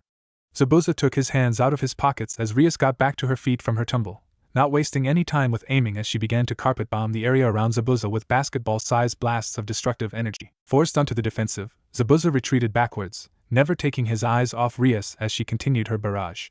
What followed could be best described as the Gremry heir taking potshot after potshot after potshot at Zabuza as he fled left, right, or just fell back, increasing the distance between the two combatants. As her opponent ducked and weaved through the chaos she was raining down on him, Ria slowly worked her way back until she was pressed up against the barrier, the splitting headache that was throwing off her aim telling her that another kick like that wouldn't knock her out, but it'd certainly make anything magic-related difficult to do. For all the spells being thrown his way, Zabuza didn't look panicked. He met every rapid-fire spell with quiet indifference, as he seemed to fade back and forth between the small bits of safety. So Rias took a gamble, as she began to gather power. Seeing his chance, Zabuza took it as he charged forward, keeping himself low to the ground to minimize the target. But that wasn't what drew her attention. No, it was the faint murky, purple haze that was starting to outline Zabuza's hands and feet. Rias made sure to take careful aim as the gathered demonic energy grew to roughly her size. It was a do-or-die shot, but that was the fun part. Once Zabuza was less than 20 paces away, she let loose the power of destruction. Zabuza smirked as the crimson and black ball of death came barreling towards him. Time to see if this damn thing works, he thought as he shot his aura-enhanced fist forward to strike the spell head-on. Oh my, guess that's game. Akino allowed a triumphant grin to spread across her face as they watched Zabuza take a substantial amount of power to the face. Kiba was wearing a similar expression, while Issei began to cheer for his beloved Prez. Kaneko was the only Gremmy Peerage member who wasn't celebrating. Oh no, she knew what that haze was, and the fact he could use it meant the match wasn't over yet. No over. Senjutsu, and she was proven right as the dust from the explosion cleared.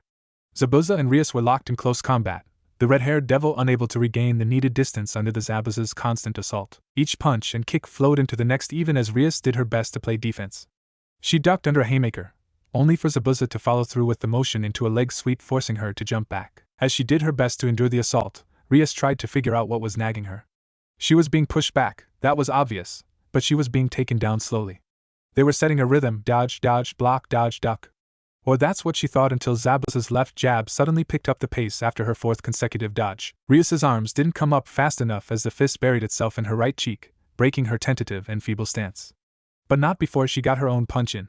It was sloppy, and lacked a good deal of force behind it, but she did get good hit in his teeth. But Zabuza didn't take the opening presented to him, punch to his mouth or not. Instead he took a step back and raised his hand at Haku, before waving his hand as if he wanted her gone. His partner simply nodded back. Why yes. That is game. Zabuza surrenders, the young queen said in a playful tone. GAP, Gremry. Zabuza replied to the devil's threatening tone with disinterest and a raised eyebrow as she gathered power in her hands. I am through with you toying with me. Even I have my pride, and that declaration forces me to take you seriously? Now go take Twilight Healing from Rainier and leave. I'm busy and have more important things than to waste time with you. He countered as his hands went back into his pockets, Rias's glare having no effect on him. He'd faced down Kisame on multiple occasions from a young age. Now that was a death glare. Not until I get some answers. About? What? The fact that for the past week we've had an eye on your perverted monkey? It's not my job to keep him safe, so feel free to blame someone else. I'm a professional. A mercenary. Could I have helped? Could I have walked into your clubroom with Haku by my side, sat down, enjoyed a nice cup of tea and just been best friends? Zabuza slowly stalked towards Rias as he continued talking, voice laced with sarcasm. We could have been best friends, just sitting around laughing and enjoying our time together. When Issei joined your peerage we could have thrown him a welcome party, and when Asia got attacked, I could have been the first to jump to her rescue like some damn hero straight out of some of the shitty cartoons here. Rias didn't back down as Zabuza stopped in front of her, staring down at her with what she would only guess is contempt. The fact that Kiba, Kaneko, Akino, Issei and even Asia didn't hesitate to appear by her side did more than enough to remove her fears of the man. After all, in her mind it was 2 against 6, the fallen angel's strength wasn't a factor. She'd proven that a few nights before. I could have done all that and more. But do you know why I didn't? 'Cause I don't give a shark-toothed fuck. Your peerage is your problem. Can you blame Rainier for following orders? I don't know if you forgot, but being mad at a fallen angel for trying to kill a devil is like getting mad at a wolf for killing a deer. It's the natural order of things. So quit bitching, take the sacred gear and leave before I decide to get rid of a raiding game rival, permanently. My, you are being rather rude, Mr. GAP. Akino narrowed her gaze at the threat as Kiba's hands moved to his side, ready for a fight. Kaneko was the only one who wasn't gearing up for a bloodbath, instincts screaming at her to get away, but loyalty to Rias stopped her from moving an inch. I apologize, Miss Gremry, but we are going to have to ask you to leave. Haku held out a set of silver rings. Please. We don't want any trouble. Zabuza simply snorted but kept quiet as Asia took the offered sacred gear, slipping them onto her middle finger with a bright smile. And what about Asia? Issei's voice had an undercurrent of steel in it.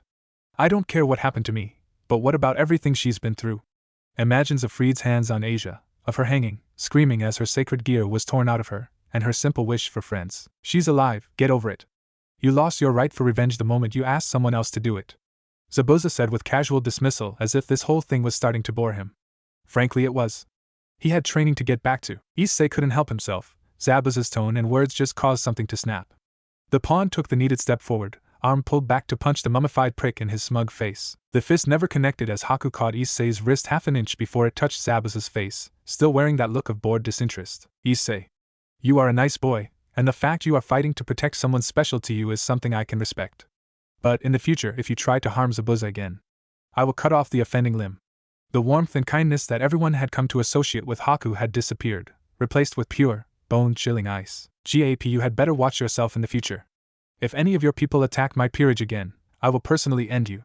Rias turned to leave after her final warning before a chuckle cut her off. It started off as a deep rumbling, but eventually Zabuza couldn't hold himself back as he laughed the threat off. Gremory, I appreciate the warning, but Zabuza grinned beneath his bandages as he finally let his killing intent loose, driving Issei, Asia and the fallen angels to their knees with relative ease as the rest struggled to not collapse, Kaneko fighting to stop herself from hyperventilating. He leaned close, whispering in Rias's ear, as Zabuza ignored the shivers that ran down her spine, while Rias could only try, and with great effort fail. You are nothing more than a naive little girl against a demon. But whether you end up as an ally or an enemy is in your hands, Gremory. Now, here's the deal. You leave my pawns alone, and I'll give you information that will protect something rather important to you, your marriage. Would you be interested? Rias found the strength to meet Zabuza's eye out of the corner of her gaze before nodding slightly. The fact she wasn't on her knees like some of the others was one thing she had going for her. In fact, aside from Haku, she seemed to take it the best. Phoenix is on the move, and you don't got much time. I brought you here to see how you'd stack up to Chicken Boy, but as you stand now, going to take either a good chunk of luck, or some hired hands. Either way, not my problem. Zabuza stepped back, but not before sliding a business card into the girl's pocket. Haku smiled once the Gremory peerage disappeared in a burst of crimson light through at Transportation Circle. Rias beating a hasty retreat, ignoring the few scattered protests, in favor of getting a head start dealing with her unwanted fiancé, or specifically that he was up to something. Did things go the way she wanted them to? Not in the slightest. We certainly didn't make any friends today, but that didn't bother her too much. Zabuza got his chance to get a better read on Rias after all. Rio, for your thoughts? Zabuza simply rolled his shoulders. If I was anyone else, I'd say I was a cheater. I have nearly 20 years of actual combat experience on any of these kids, especially when some of them are so soft. Could always not fight? Haku teased as they walked over to the trio of pawns. Zabuza only snorted in response. And do what instead? I'm a devil, I'm expected to fight. But if I'm going to fight, I'm going to win, regardless of the methods. Besides, we got a goal to achieve. Haku only hummed in response, as she suppressed the hints of a blush at the memory of that dash. A warning would have been pleasant. Calawarner deadpanned as her new master finally came over to the group, followed by Haku. To his credit, Zabuza just raised an eyebrow as if to ask why he'd bother. Sir. Why'd you surrender? You were winning, and Rainier brushed herself off once her legs had solidified under her, only for Middle to cut her off. And you looked cool doing it. So calm and deadly. Like a knife just cutting through the chaos. Oh. What was that glowing stuff? Was it some spell we can learn? Can you teach it to me? Please, please, please?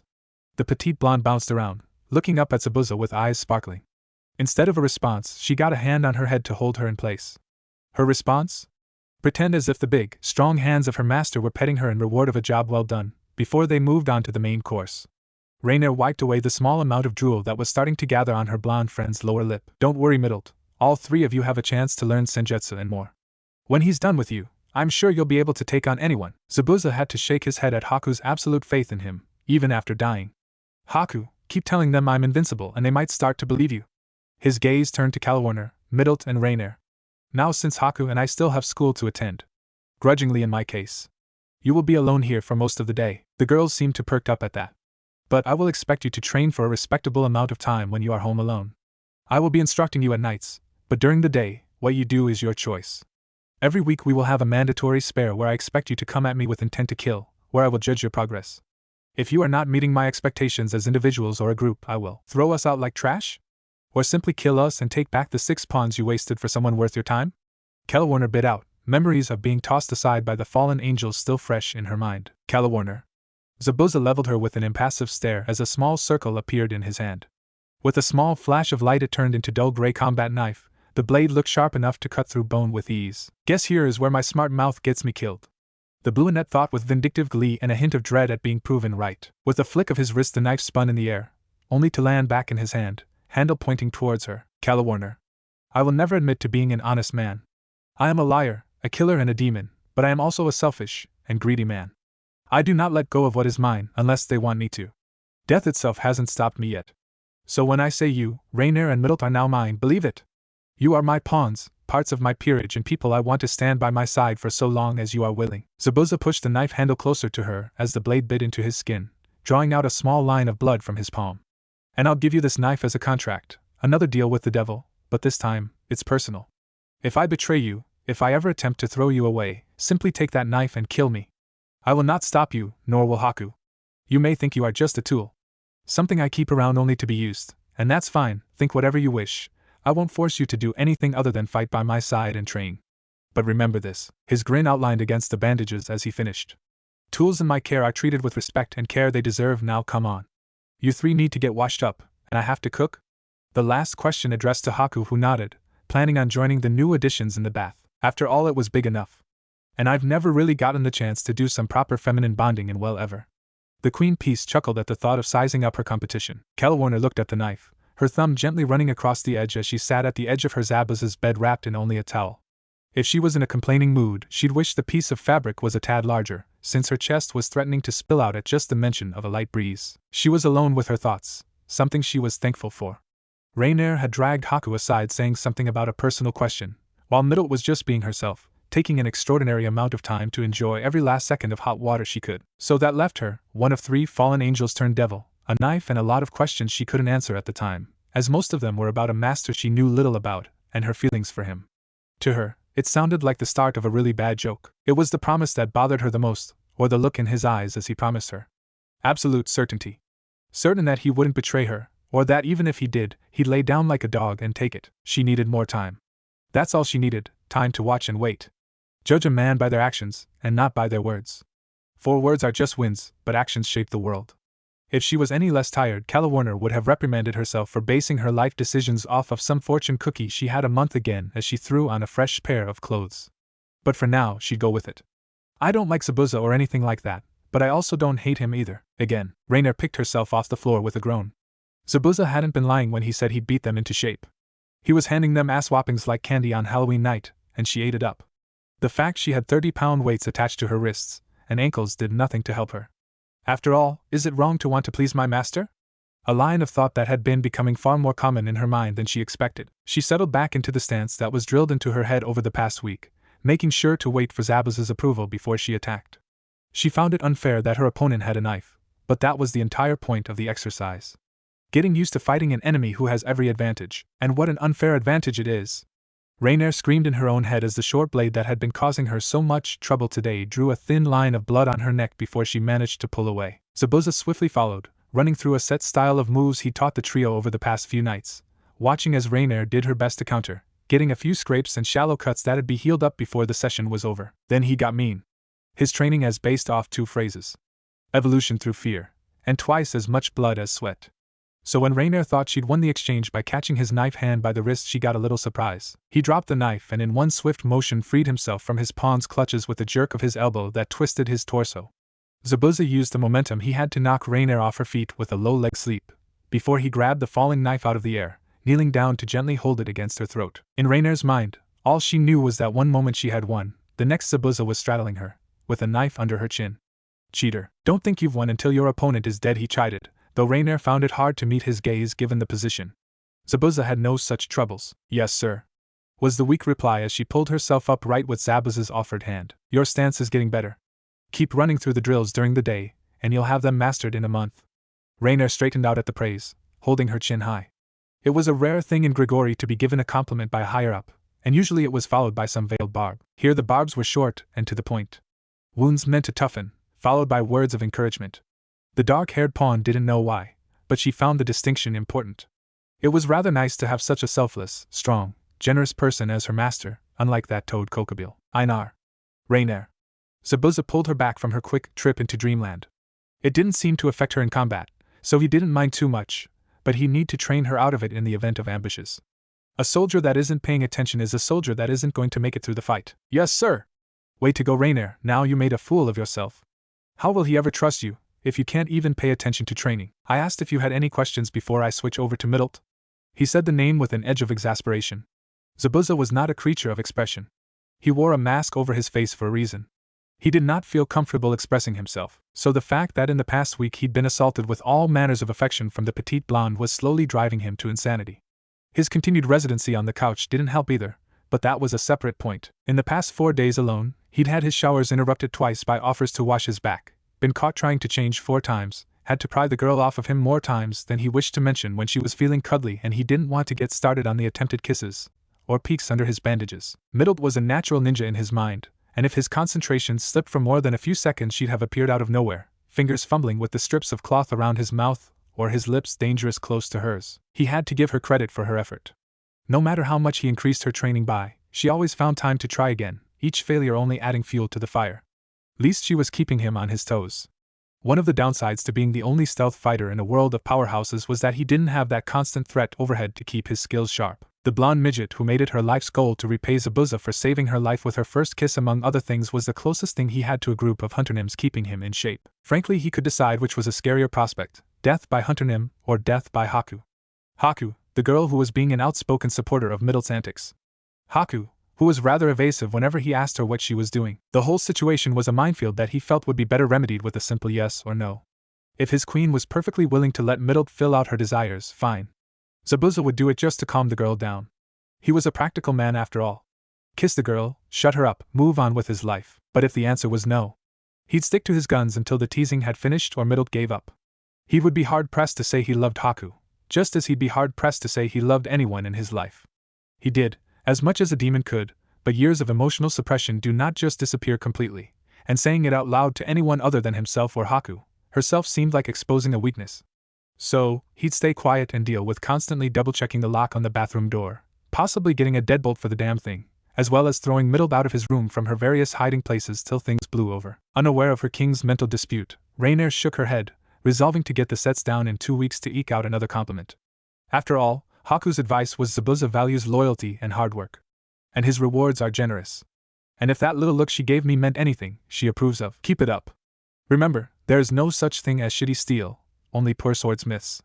Whatever idiot was in charge of training you as fallen angels would have been charged with treason if I had a say in the matter. Sir, there wasn't any formal training among the Grigori, Rainier corrected Zabuza, who only sighed. The idiots call this a war, it's more like a bunch of petty slap fighting. The Leaf would have a field day with this sort of fighting. He mumbled under his breath before giving Rainier one last pat on the head to send her off. Now he got to deal with the blonde devil. Lovely. Haku was having the time of her life, as she instructed Calawarner on how to properly throw Sinan. Things were going according to plan. She had 3 new friends to spend time with, and best of all, she had the perfect chance to let Zabuza stew. It was a rare thing to catch her partner off guard, but one thing she could always poke a little fun at is his newfound loyalty to her. So she'd give it another week or 2 of Middle advances and his only slightly pleading looks for help, or her to do anything. But no. This was much too fun. Besides, Middle gave her these cute little puppy eyes when she asked for her help. How could she say no to that? Haku crumbled like a wet paper bag. Anyways, she died as a virgin in her past life, so by her logic, the universe owed her at least twice as much sex as the average person. Sure, Zabuza had stamina for days, but natural curiosity and a need to see just how many women her partner could handle at once drove her to come up with a devious plan involving a certain shark-toothed swordsman and as many women as Haku could get on board. Haku. Calawarner dragged a reluctant Ice Queen back to reality from her visions of a little blonde with a tail and dog ears, or a glorious orgy of flesh involving herself and any of the willing pawns. Haku filed both thoughts away for a birthday or Christmas present at a later date. Specifically her own. Yes? I don't think I'm doing it right, the tallest of the pawns muttered as she looked at the massive spread of her shots, only a third of which having hit the target. Practice. Anything can be achieved with enough practice. You are getting better though. Haku did her best to cheer the taller woman up, but she still had a look of hesitation.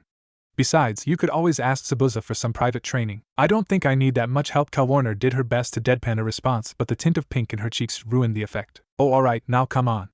I know you can do better, so let's see a few more tries. Calawarner took her stance, left foot forward, right foot back, body twisted with a few strands of navy blue hair in her eye as she reached into the pouch at her lower back with both hands. Alright, deep breaths. Remember what Haku said? Learning to fight is like building a house. You need a solid foundation before you can put in any of the fancy decorations. A quick glance at the target range to judge distance, and the pawn was off. Right hand first, quickly followed by the left with a flick of the wrist and the sound of steel biting into wood just above the bull's eye. Just like that. Now do it again. Haku cheered as her thoughts ran wild. Give them a year, and Zabuza's pawns alone would be a force to be reckoned with. I want 10 hits in a row before we are done tonight, then you can finally get some sleep. Ugh, Calawarner didn't bother to hide the groan as she settled back into her stance. Yes, boss lady. Oh, I rather like that. But don't think it'll get you out of training. Haku's smile couldn't get brighter as she observed Calawarner, occasionally offering advice or encouragement till her pocket vibrated. Specifically, her phone. I didn't think she'd take such drastic measures. Haku shook her head as she read over the message, typing out her reply to Gremory Girl. It had been a quiet week, so something had to happen sooner or later, but this was too good to pass up. Good thing I haven't made dinner yet. Zabuza gave his pillow a quick punch to fluff it up before laying down, already feeling a bit drowsy from a night of instructing and his own training. The kicker was Haku's food. Chili. Hot, spicy, and meaty chili. He had a love-hate relationship with spicy food. He enjoyed the taste, but it always made him drowsy and harder to focus if he ate it too close to bed, like he just did. It didn't bother him too much though. If anyone broke in, Haku could deal with them, and if she couldn't, the noise of a struggle would be more than enough to wake him up, spice-induced sleep or otherwise. So, with that in mind, he closed his eyes, adjusting the blanket on the couch one last time before he drifted off debating whether it'd be better to buy a new house or kick the girls out of his bed. Worry tomorrow, sleep now. Zabuza, a dreamy, light voice was calling out to him, and he could feel the weight of someone straddling his waist. Zabuza, the voice called out again. Even if it's Haku, I'm throwing her upstairs. I've had enough of these mixed messages for one day. Zabuza, a third time the voice gently called to him as it shook his shoulder. Fine, I'm up. What? Zabuza removed the arm over his eyes as he let them briefly adjust to the light. Oh sweet, it's too goddamn early for this. He ignored the wince of pain at the mention of him, to take another look, just to make sure this wasn't a dream brought along by eating too late. But no, straddling his waist, with only a thin blanket separating them, was a very real Rias Gremory. A very real, and very naked Rias Gremory, with a come-hither look on her face. That's it, I'm going back to sleep. And good night. Zabuza brought his arm back up, relishing in the familiar pressure before the darkness claimed him. Or so he hoped. And LOLO, and happy holidays to all. Another chapter to enjoy in this season of snow and sharing. And for those of you a bit set off by the chapter ending, do not worry, it's exactly what you think it is. I mean. Maybe. Probably. Who knows? Me, but that's not the point. So, this is just a heads up to the future, but after the Phoenix game, the Zabuza peerage will be going off on its own little adventure for a bit. So, OC villains and adventures will pop up. 'Tis but a warning for any who care. Anyways, hope you all are having a good holiday. If not, I hope this chapter at least brought a tiny smile to your face. If not, I give you the gift of a shameless self-promotion on my other story that I started a few days ago. I swear, for Christmas Santa is bringing me a shock collar that jolts me whenever I attempt to write a chapter of something other than my in-progress stories. And I'd probably wear it for the sake of productivity, illusions and strength, a Harry Potter crossover with Bleach that focuses on the relationship between a teenage Barrigan and Haribel. A story I desperately need to come up with a better summary for. In other news, have a good day and I shall see you all later. Well, I certainly expected more. Rias looked down at Zabuza before she leaned down, whispering in a voice she hoped sounded seductive and alluring. It's rather rude to keep a lady waiting. Especially when she's so willing. It's also rude to break into another person's house before the sun is up just because I can survive with only 2 hours of sleep.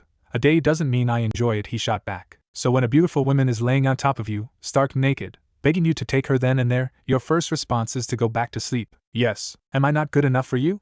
Rias moved Zabuza's arms so he had to actually look at her.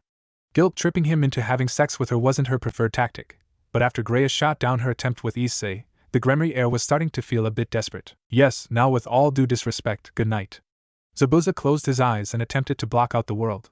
The girl's training with Senjutsu began tomorrow, and he wanted to be well rested for anything that might happen. That stung, but Rias was anything if not stubborn, so she began to kiss her way down his neck, praying that the magazine she read in advance would help. You know how much I'll owe you for this, right? How good we could feel together. You and me, getting all hot and sweaty. The things I could do to you. Or are you scared? When in doubt, poke the most dangerous and temperamental of beasts. The male ego. Zabuza cracked when I open at the barb. I don't think that's the point. I am not your perverted little pawn. The fact you are here. In my house. At who knows what time of night, offering what I can only assume is your virginity to me, throws up so many red flags. I could start a tacky marching band or other waste of time. Well, it's not like you were my first choice, she mumbled before sitting back up. If Zabuza was a lesser man, he'd have been entranced by the way her bounced in the darkness, peeking out in the cold, but he wasn't, and all it did was remind him of the fact that he wanted to sleep, and instead he had what could be described as a ticking time bomb straddling to his waist. I'll pay you? I didn't think I needed to explain the difference between a mercenary and a sidewalk whore to someone your age. Besides, even if I were to consider taking that job. He said the word as if it was a personal insult. I wouldn't do it, for I can't believe me, of all people, is using this excuse moral reasons. Haku said she was fine with it. That shut him up. Mostly, and I don't believe you. Rias shuffled off Zabuza's body, taking her time to stretch and show off as much of her body as possible to an uncaring Zabuza before she walked into the kitchen. She'd placed her phone on the counter just for this very situation. It took a moment, but she found the thread of messages she was looking for. And checkmate.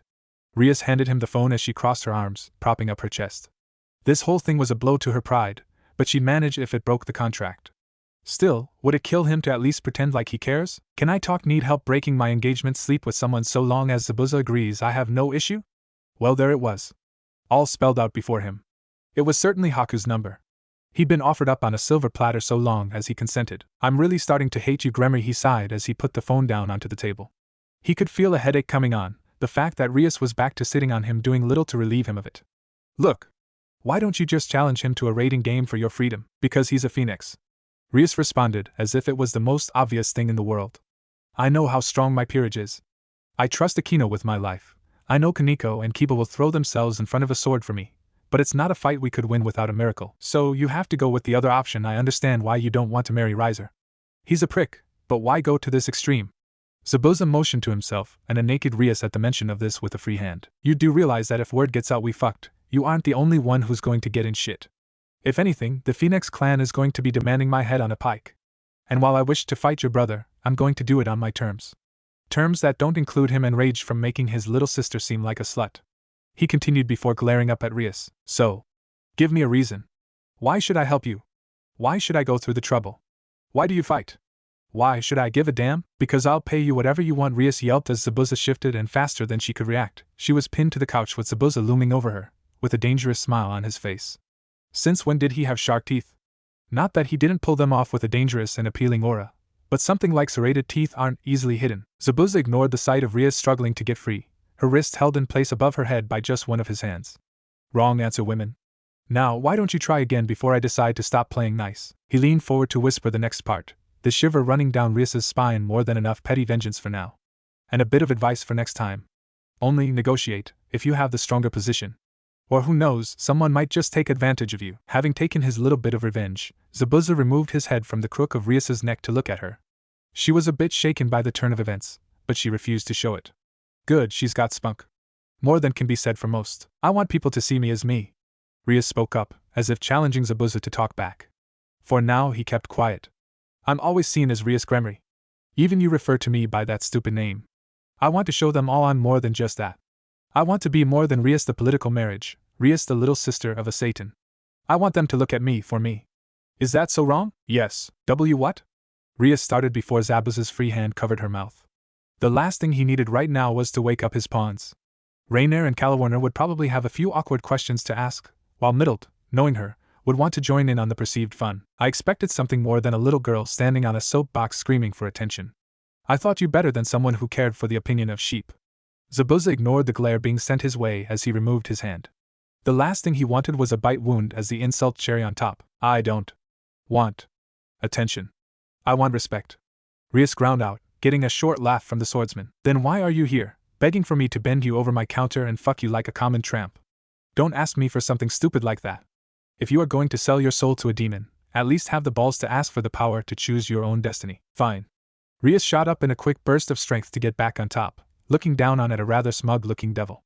The image of an angry and naked woman with a glowing red spell odum pointed at his face was far more appealing. What can I say? I like my partners like my swords, with a backbone of steel and a lethal edge to them. Now, if this was what I woke up to, I'd be far more open to the idea of ravishing you. Would still ask for dinner and a movie first, but that's cause I'm the romantic old prude. Zabuza lied through his teeth, not at all bothered by the change in position. Rias blinked, then went back to glaring at the annoying man, her patience having run out. Funny. Now, are you going to help me or not? And if so, for how much? Yes, and for free. Stop playing with me, GAP. I'm not in the mood for your games. You spent a week keeping tabs on my peerage. You saved a group of fallen angels who killed my pawn not once but twice, saying all you wanted was a chance to spare, and now you are just screwing with me for the sake of it. So, straight answer. Why are you helping me? Zabuza shrugged in disinterest. Same reason I saved the fallen angels. You are useful to me. If the Gremrier owes me a favor, great. If said Gremry has a Longinus under her command, better. Haku seems to have a soft spot for you, so I'm rather forced to help. Or as I've said before, I have this annoying habit of picking up broken birds. Makes me a regular old saint, and if a certain perverted idiot so happens to disappear in battle one day, And Haku, by some wacky and twisted quirk of fate, picks up his sacred gear. Well, terrible things happen to good people. Alright, well, Rias was at an impasse. She wasn't sure what to do next. Thankfully, Zabuza did. It mostly involved pushing Rias off of himself so she was seated on the couch before throwing the blanket over her. Now, my suggestion is in the morning you send Riser a formal challenge to annul the engagement. Get a few days, a week or two if possible, for training, and make sure you can bring in 2 extras to the fight. Phoenix is enough of an arrogant bastard he'll probably accept, if not make something up that'll piss him off. Just don't tell him you lost your virginity. That's an entire can of worms I don't feel like opening. An annoyed immortal makes mistakes, an enraged one is a pain in the ass. Zabuza stood up to take the short walk over to the other couch before dropping onto it with a groan. You can sleep here if you want, or you can head home, just be sure to close the door. I don't care either way, but get some rest. You are not going to be enjoying the next few days, Gremory. With that said, Zabuza closed his eyes for the last time that night, only to be interrupted again by a quiet voice from across the room. Zabuza, what? This is just getting ridiculous. Thanks for helping. You can thank me by getting some damn sleep, or once we've actually won. So, good night, Rias. I would kill for my iPod right now. Rias looked at the sleeping swordsman, trying to figure out what was going through his head. Very little made sense right now, and she had this nagging feeling in the back of her mind that she was missing a few key pieces to the puzzle across from her. First was his attitude. 1 minute he's ready to kill me, the next he's offering me help. Second was his skill. Her tactical skills were screaming at her that he was hiding something, that for all that swagger and threats were something he could back up on a moment's notice. But she had no proof, which brought her to the crux of the matter. Zabuza was an enigma. There were only 3 confirmed facts she could use when dealing with him. He was a recluse. Prior to attending the academy, any sighting of the GAP heir was a ghost story. Well, aside from one incident, the disappearance of an entire peerage. A human who was reincarnated into a devil managed to work his way through the ranks to high class and let the power get to his head. One of the Satans threw a party, and in a rare show the GAP heir attended, accompanied by his new solo piece. From there things got murky.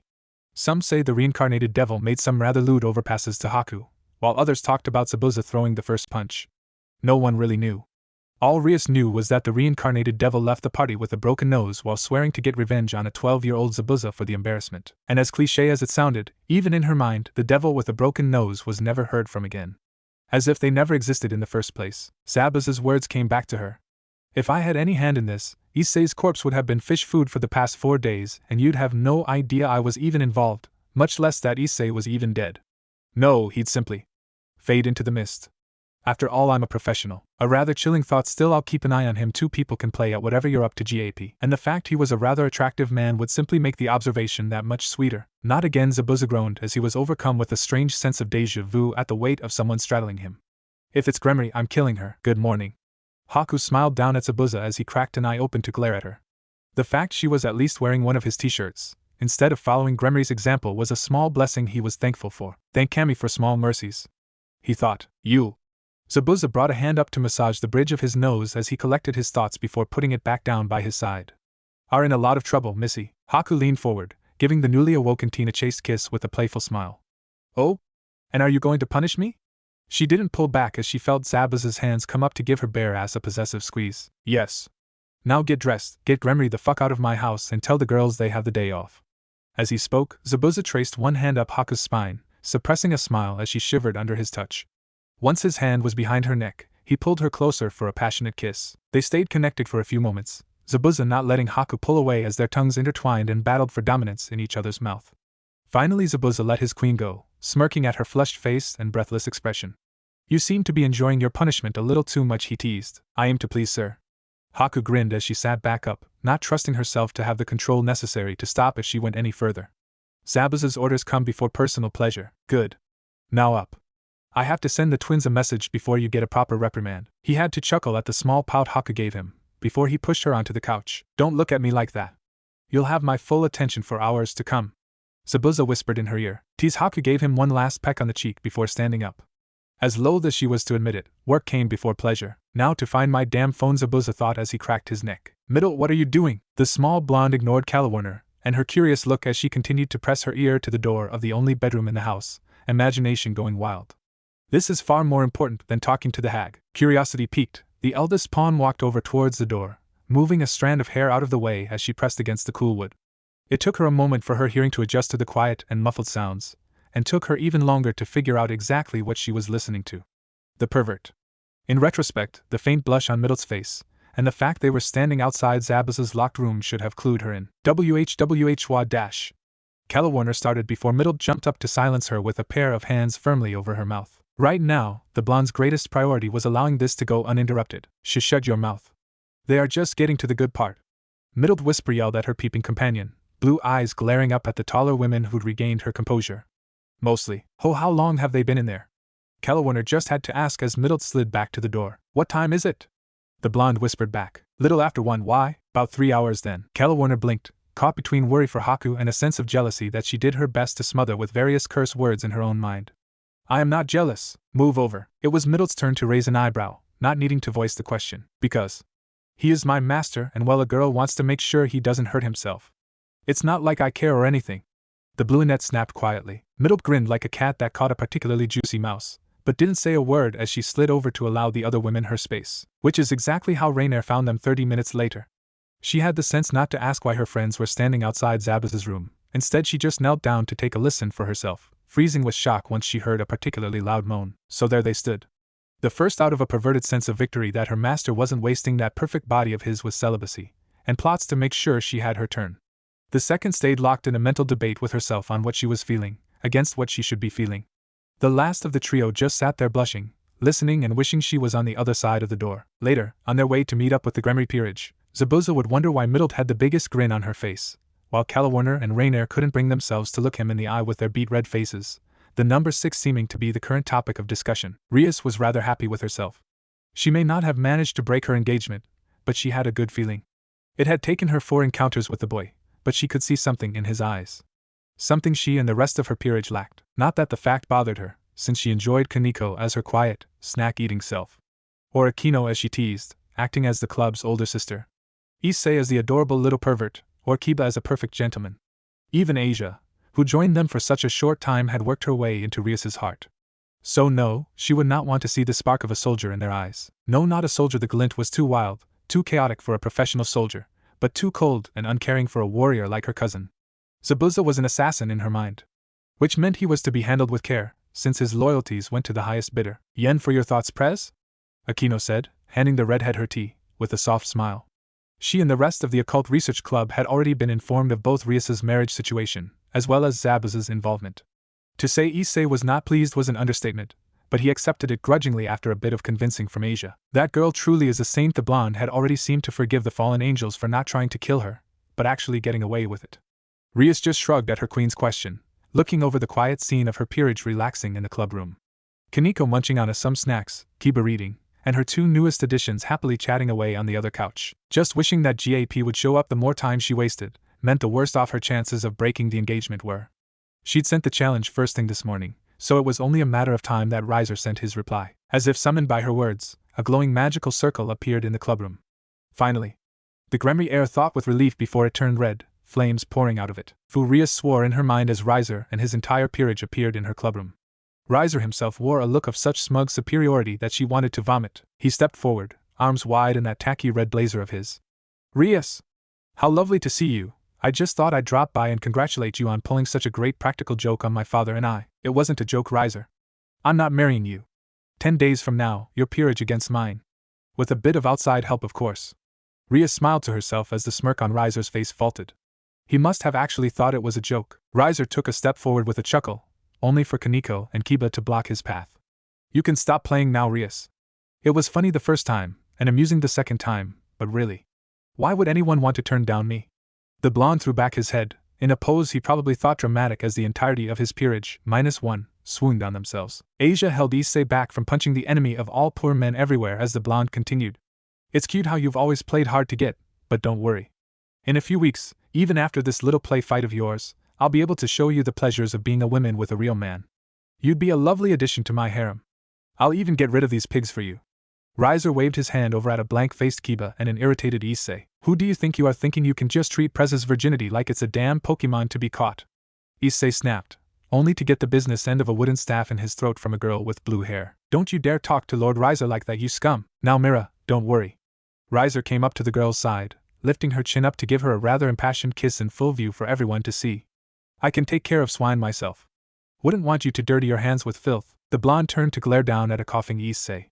Well, scum, I hope you enjoy the last 5 seconds of your life. Insulting a high-class devil such as myself is punishable by death. Riser shot a ball of flame in the pawn's direction, only for it to be stopped by Kiba's interference, his blade absorbing the flicker heat. Riser!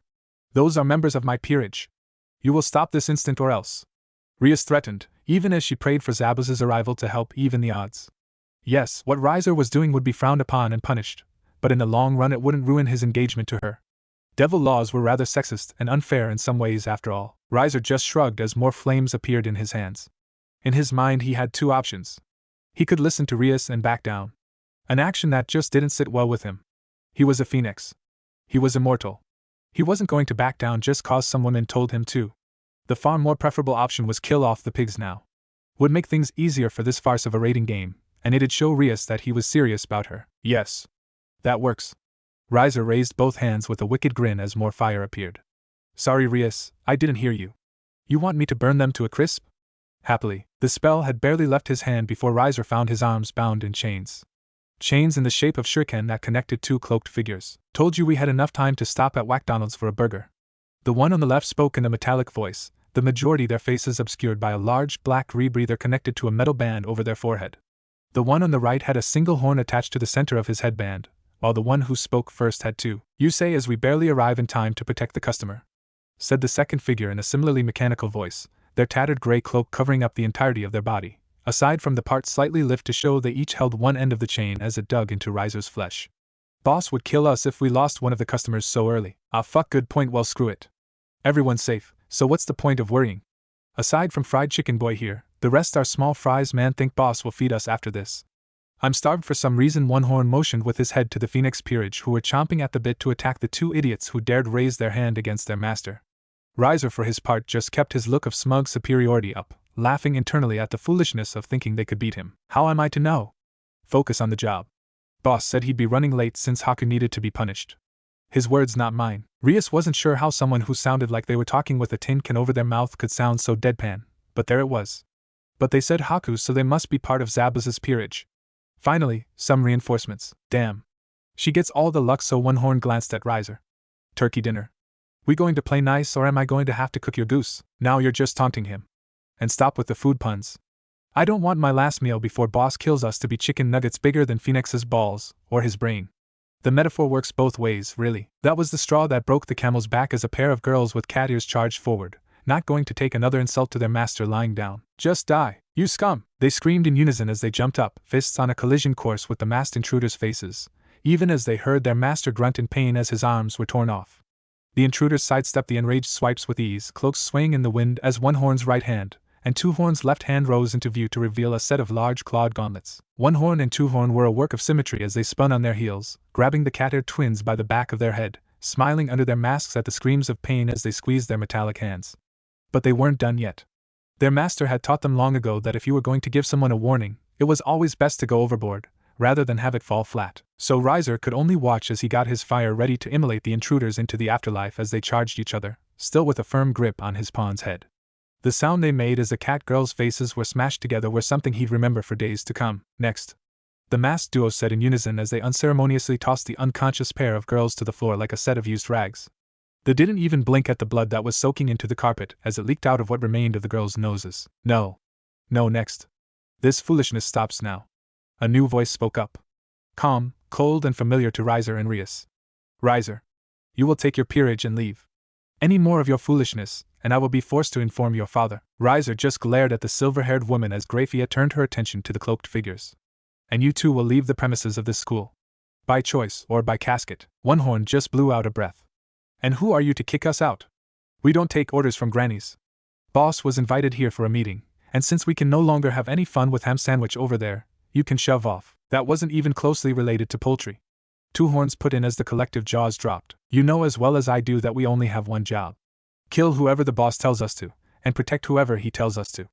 Making creative insults is not on that list. Isn't that 2 jobs? Asia said before One Horn gave her an amused glance. What can I say? Counting isn't one of my jobs either. If you are done, Rias started, deciding she'd better take care of the situation before even more damage was done to both her clubroom or her allies. Big sis. They are with me, and only interfered because Riser, she shot him a glare, only getting a blown kiss in response. Tried to kill my pawn and my knight. It was an act of self-defense, not completely the truth, but more than close enough. I see. Grafia turned to the Phoenix peerage. And what are you still doing here? I suggest you leave before I lodge a formal complaint to your father. I'm sure Lord Phoenix would be delighted to hear how one of his sons had been acting. With that threat hanging over his head, two of his peerage grabbed the mangled twins before beating a hasty retreat. Of course, Riser couldn't go without a parting shot. Rias, I suggest you spend the next few days shopping for wedding dresses. After that, I will enjoy breaking you of your rebellious spirit, till you beg for it. One Horn responded with a holy knife pressed to the prick's throat. The look of surprise on his face would be a welcome memory for later. The only one begging for a cock around here will be you after we cut it off, Rooster Boy. Not having a clever response ready, Riser made the wise decision of retreating for now, shortly followed by Grafia, wishing her sister-in-law good luck with one last warning glare to the cloaked strangers. The tense atmosphere was quickly replaced with awkward silence before Two Horns spoke up. Greetings. Boss will be along shortly. Those words did nothing as the two groups stood staring at each other, not sure how to proceed. Dare I ask? Zabuza cocked an eyebrow at the scene before him. Issei was laid out on the couch, head in Asia's lap as the remainder of Occult Research Club stood around their president, staring down the pair of cloaked figures. The clubroom had seen better days, with scorch marks and charred carpet. We just want to say. Two Horns spoke up as he turned on his heels to face Zabuza. It wasn't our fault. One Horn finished as he too turned, bowing his head slightly. Rias watched as her fellow king nodded, tossing a paper bag to Two Horn, while holding out a McDonald's drink to One Horn, who took it with a small thank you. Eventually he turned to look at the redhead. Phoenix? She simply nodded, allowing the GAP peerage to pile into the clubroom. What's up with them? Rias wondered as she noticed Zabuza's three pawns seemed unwilling to meet his gaze, and were doing their best to imitate the color of her hair. Haku won't be joining us? Akino asked, curious as the noticeable absence of the queen piece. If anything, the three pawns' faces grew even brighter, with Middle bursting into a fit of giggles. Warner stopped her with a quick smack to the back of her head. Haku. Zabuza began as he took his seat in the center of the couch, One Horn and Two Horn not even hesitating to take the place by his side. Is two. He chose his words carefully, as Akino enjoyed the rising blush on the trio's face. Tired to attend. Besides, if in the event Phoenix was stupid enough to attack me, I have these two idiots to deal with, morons like him, he said as he stretched his arms out to rest on the couch. See, told you he loves us. Two Horns said as he looked through the bag like it held untold treasures. The constant insults and abuse just prove it. The smirk could be heard in One Horn's altered voice as he snuggled up close to the uniform-wearing assassin, drawing the jealousy of not one, not two but three former angels. Boss is such a tsundere, agreed. Probably left Haku in a pile of pleased mush. Boss will also kick you two smart mouths out on the street for the night if he hears another wise crack. You two are almost as bad as Haku.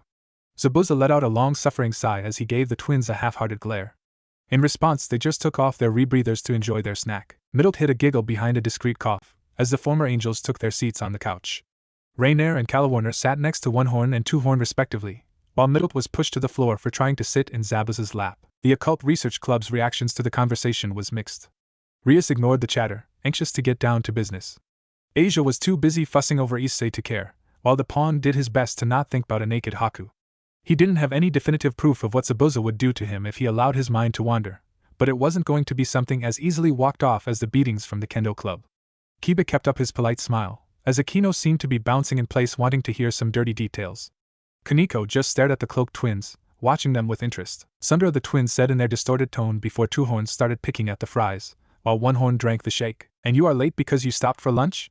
Rias asked, her tone laced with ice. Zabuza just shrugged it off. Blame it on the poor service industry. Zabuza shrugged off the reprimand with ease. But enough screwing around. Time to talk business. Without introducing us to your companions? Kiba asked. Gozu. One Horn raised a hand in greeting at Zabuza's clipped introduction. And Meizu. Two Horn flipped Kiba off with his free hand as he continued to snack, prompting a small smack to the back of his head from Zabuza. Be polite. They are customers, or in other words, suckers. Zabuza thought with a hidden smirk. Getting soft there, boss. That one barely even stunned Meizu was cut off by a second smack, as Gozu quietly drank his shake. At least Gozu was wise enough to keep quiet and listen to orders the first time. If you are done? Rias was starting to wish that Zabuza's subordinates were as professional as the man himself. Now. How long do we have until the match? Where are we training? And finally, we have to talk payment. I was under the impression that we'd already discussed payment. Rias could feel her face heating up as memories of the last night came back to her, only to fight the embarrassment back down. Yes, we did. But I have an alteration to the terms. I help you win. I get my payment, and fate willing, that is the end of our business together. We go back to being nothing more than classmates for a week or two, till something else happens to force our interaction. You make it sound as if we're stuck with each other. Rias thought the reworking of the agreement over for a moment. So far all of Zabuz's requests had been weird but fair. The least I can do is hear him out. What do you want as payment? She realized she'd walked into a trap the moment she met his eyes. They'd gone from relaxed to the cold, calculating look that so unnerved her. Zabuza cracked his neck as he leaned forward to stare into Rias's eyes. Two small things. Nothing expensive, or even time-consuming. You are friends with Sona Citri, correct? Rias just nodded, not sure what her childhood friend had to do with anything. Then for the first payment, I want you to talk to her about her sister. Find out as much as you can about Serafal and her peerage. Nothing special. I don't want techniques or weaknesses. I just want names, favorite food, regular hangouts, anything that you are willing to give. And if she isn't willing to give me those details, your problem, not mine. Zabuza shrugged. As for the second part, it's rather similar to the first dash. Rias could see where the conversation was going as she interrupted.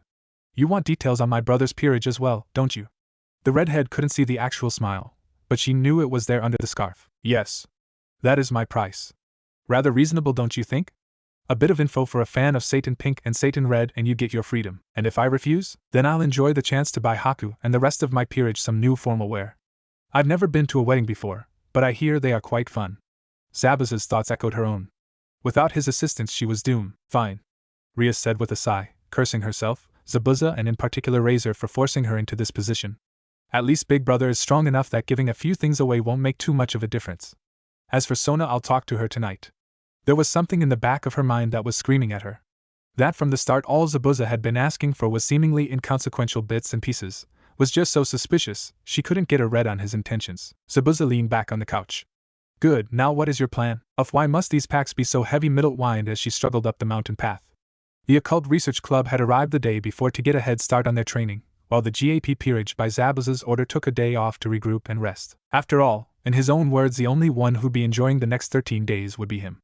The damn muscle-bound sadist, the petite blonde thought as she put one foot in front of the other to make her way forward. This thing's as heavy as Rainer's fat, as she'd barely made it another 10 steps before the next complaint spilled out, a bit louder than intended. Better my perfect ass than your washboard of a chest. Rainer shot back. The girls had come a good distance under Zabuza's training regiment, but climbing a mountain in the hot sun, wearing not only the arm and leg weights, but with packs filled with what might as well be bricks, they were quickly going from tired to exhausted. Even Calawarner, the unofficial muscle of the trio, was starting to wish they could just fly to the rented house, instead taking the hike.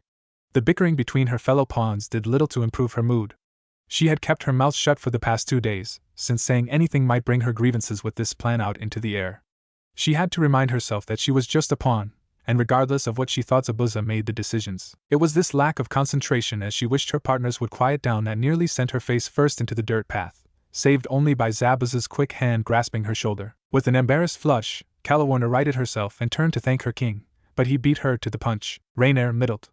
Zabuza called out to the pair that had gotten slightly ahead. Both stopped as soon as they heard their names in Zabuza's deep tone. Drop the packs, and run along ahead with Haku. You are no use to me, half dead from heat stroke on the first day. He commanded just loud enough for them to hear. Without any more instructions needed, the 2 pawns tossed their packs to the ground and took off with a smiling Haku. So Boss Calawarner started, not sure what to say as they walked in silence. Gozu and Meizu had disappeared in the morning, Zabuza having given them their orders. Now she was stuck. Zabuza, pardon? Only the idiots call me boss. So just Zabuza is fine. More awkward silence followed, as Zabuza tossed the discarded packs over his shoulder.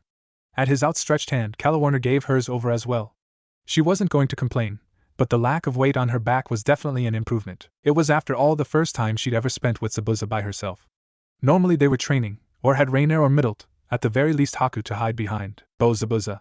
Can I ask you a question? Calawarner gathered up her courage after the awkward silence began to get on her nerves. I believe you already did, but seeing as we got nothing else to do. Zabuza shrugged, though in the back of Calawarner's mind she noticed the ease with which he carried the packs. Thinking about his rippling torso can wait for later. Wait, why would I be thinking about it? No, wait, shut up me? The navy-haired pawn chided herself. Why are we helping Gremory and her peerage? Especially after Calawarner trailed off at the end, not needing to complete the sentence for Zabuza to know what she was talking about. Simple. They have information I want, and it's a good chance for my debut. Zabuza said with disinterest, though he kept his attention on Calawarner in the corner of his eye. Debut? The info I can understand, but a debut? Calawarner, prior to coming to the human world, I was a notorious recluse who barely left his family home. Very few devils know anything about me besides my name, and the rumor that I didn't inherit the GAP bloodline. I'm rather proud I've managed to keep the information to myself for so long. Zabuza chuckled at Calawarner's look of confusion. I plan on using this fight to show them that I am not something to be ignored. Still doesn't explain why we are basically giving people who'd already tried to kill us another knife to do so, she mumbled, only to feel Zabuza's hand on her shoulder, stopping the pair in their tracks. Calawarner. She frozen under his gaze. In the future, if you have any misgivings, just tell me. For us to work properly, we need to trust each other, and that won't happen if you are scared to talk to me. As for giving Gremory a weapon to stab us with later, I don't think that'll be a problem. She's too soft. Unless we betray her first, we'll be fine. It's the sun, the heat. Nothing else. You are not blushing. You do not like him. He's your boss, nothing more. Calawarner screamed in her own head as she nodded. Good, now come on. The others are probably wondering where we are. Zabuza took his hand off her shoulder to readjust the straps of the 3 packs he was now carrying. Inadvertently, the thought of Zabuza carrying her pack brought her back to memories of her king walking around shirtless, and so the pair continued on in silence, one of them contemplating the best way to humiliate Phoenix, while the other did her best to not imagine herself being cuddled up against Zabuza's broad chest. Zabuza. Calawarner finally broke the silence as the house they'd be staying in came into view. HM? Zabuza glanced at his pawn out of the corner of his eye as he gave his short reply. If, hypothetically, we were to turn against Gremory's group, can I deal with the priest bitch? Hypothetically speaking, I'd be willing to give you Gremory and Aquino to finish off if it makes you happy. Like I said, I take care of my own. Calawarner's face split into a wicked grin as she saw the rest of the peerage waiting for them, Middle waving with a large smile on her face. Well, that is good to know. Hypothetically speaking, of course. Of course. Zabuza chuckled, but even Calawarner could hear the dark edge to it. And just when I thought today was going to suck, day 2, oh hell no. Middle saw Zabuza. She also saw what he was holding in his hands, and she wanted nothing to do with it. Zabuza just raised an eyebrow as he tossed the katana to Calawarner, then another to Rainer. Is there an issue? He'd been almost excited to start training the girls in the art of the sword. It had been far too long since he'd had a proper duel, Haku having as much talent with an actual blade as he had with painting. Very little. I was fine with the physical stuff. Being used as the soft, adorable punching bag for your chiseled muscles and fists. I was a little less fine the whole I'll be using a knife, while you aren't, sucker, but this, I draw the line at. I'll just punch things, thank you very much. I was under the impression you liked a man with a long tool. She fell for the bait, in her own way. Zabuza, honey. It's the motion of the ocean that's the most important part, even if size of the ship plays a part. After all, you aren't going to ask the guy who rows the 2-man dinghy to captain a cruise liner, would you? You got to learn to walk before you can run, to lick before you can dash, and that is enough out of you. Raina said, hands firmly placed over her blonde friend's mouth. Zabuza could already feel a headache coming on, but smothered it down as he stared down Middle, cold gaze meeting puppy dog eyes as the 2 wills clashed. Middle eventually gave up, extending a hand to take her blade. Don't worry, Middle, I'll be gentle. To which the blonde could only grumble. Cause of course, the moment he starts to get playful is when he's halfway through turning us into beef cutlets. She continued to herself as Zabuza began demonstrating how to maintain and clean the blade. Day 4. He's a sadist, a beautiful, sexy, evil, sexy sadist. Middle said, her voice muffled by the pillow. I don't know what you are complaining about. It's not that bad.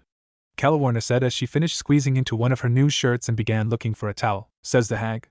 Rainer spoke up from her bed, wishing she wasn't too tired to peg the brunette with a pillow, or better yet a knife if she had one. Just he looks so innocent.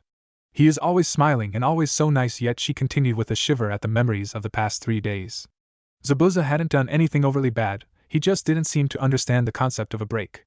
From dawn till the late afternoon, it was exercise, exercise and more exercise until Rainier couldn't draw another drop of power out of her tired form. Sorry, we aren't a walking ball of muscles, stamina and jiggle physics. Some of us have to fill out the token cute role of this trio, instead of the Amazon. Like anyone with a brain, I have slight issues with Zabuza coming at me with a sword that can cut through trees like butter. Only Middle rolled onto her side to look out the window and at the forest beyond it, knowing that during their 3 days of sparing, Zabuza had leveled an impressive path as they fought for their lives. Evolution through fear. Leg. More like beat us with a hammer till we become a shape he deems useful. Calawarner thought, towel in hand. Well, if you two are going to do nothing but complain all night, I shall be taking a soak in the bath. Grandma Prime has got to wash away the wrinkles and air out the udders. I think I'll be here with Grandma the Second. Middle rolled off her bed to avoid the pair of pillows rocketing towards her face.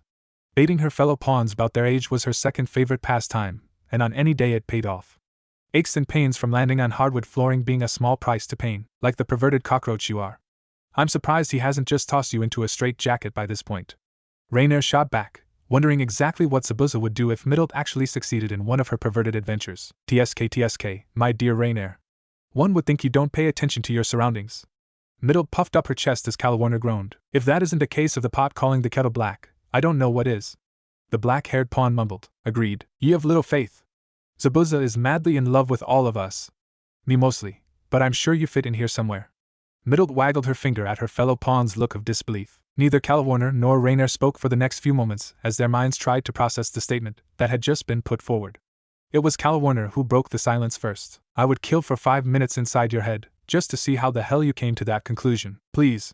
You just need one last little revelation before it all makes sense, and you need some serious help.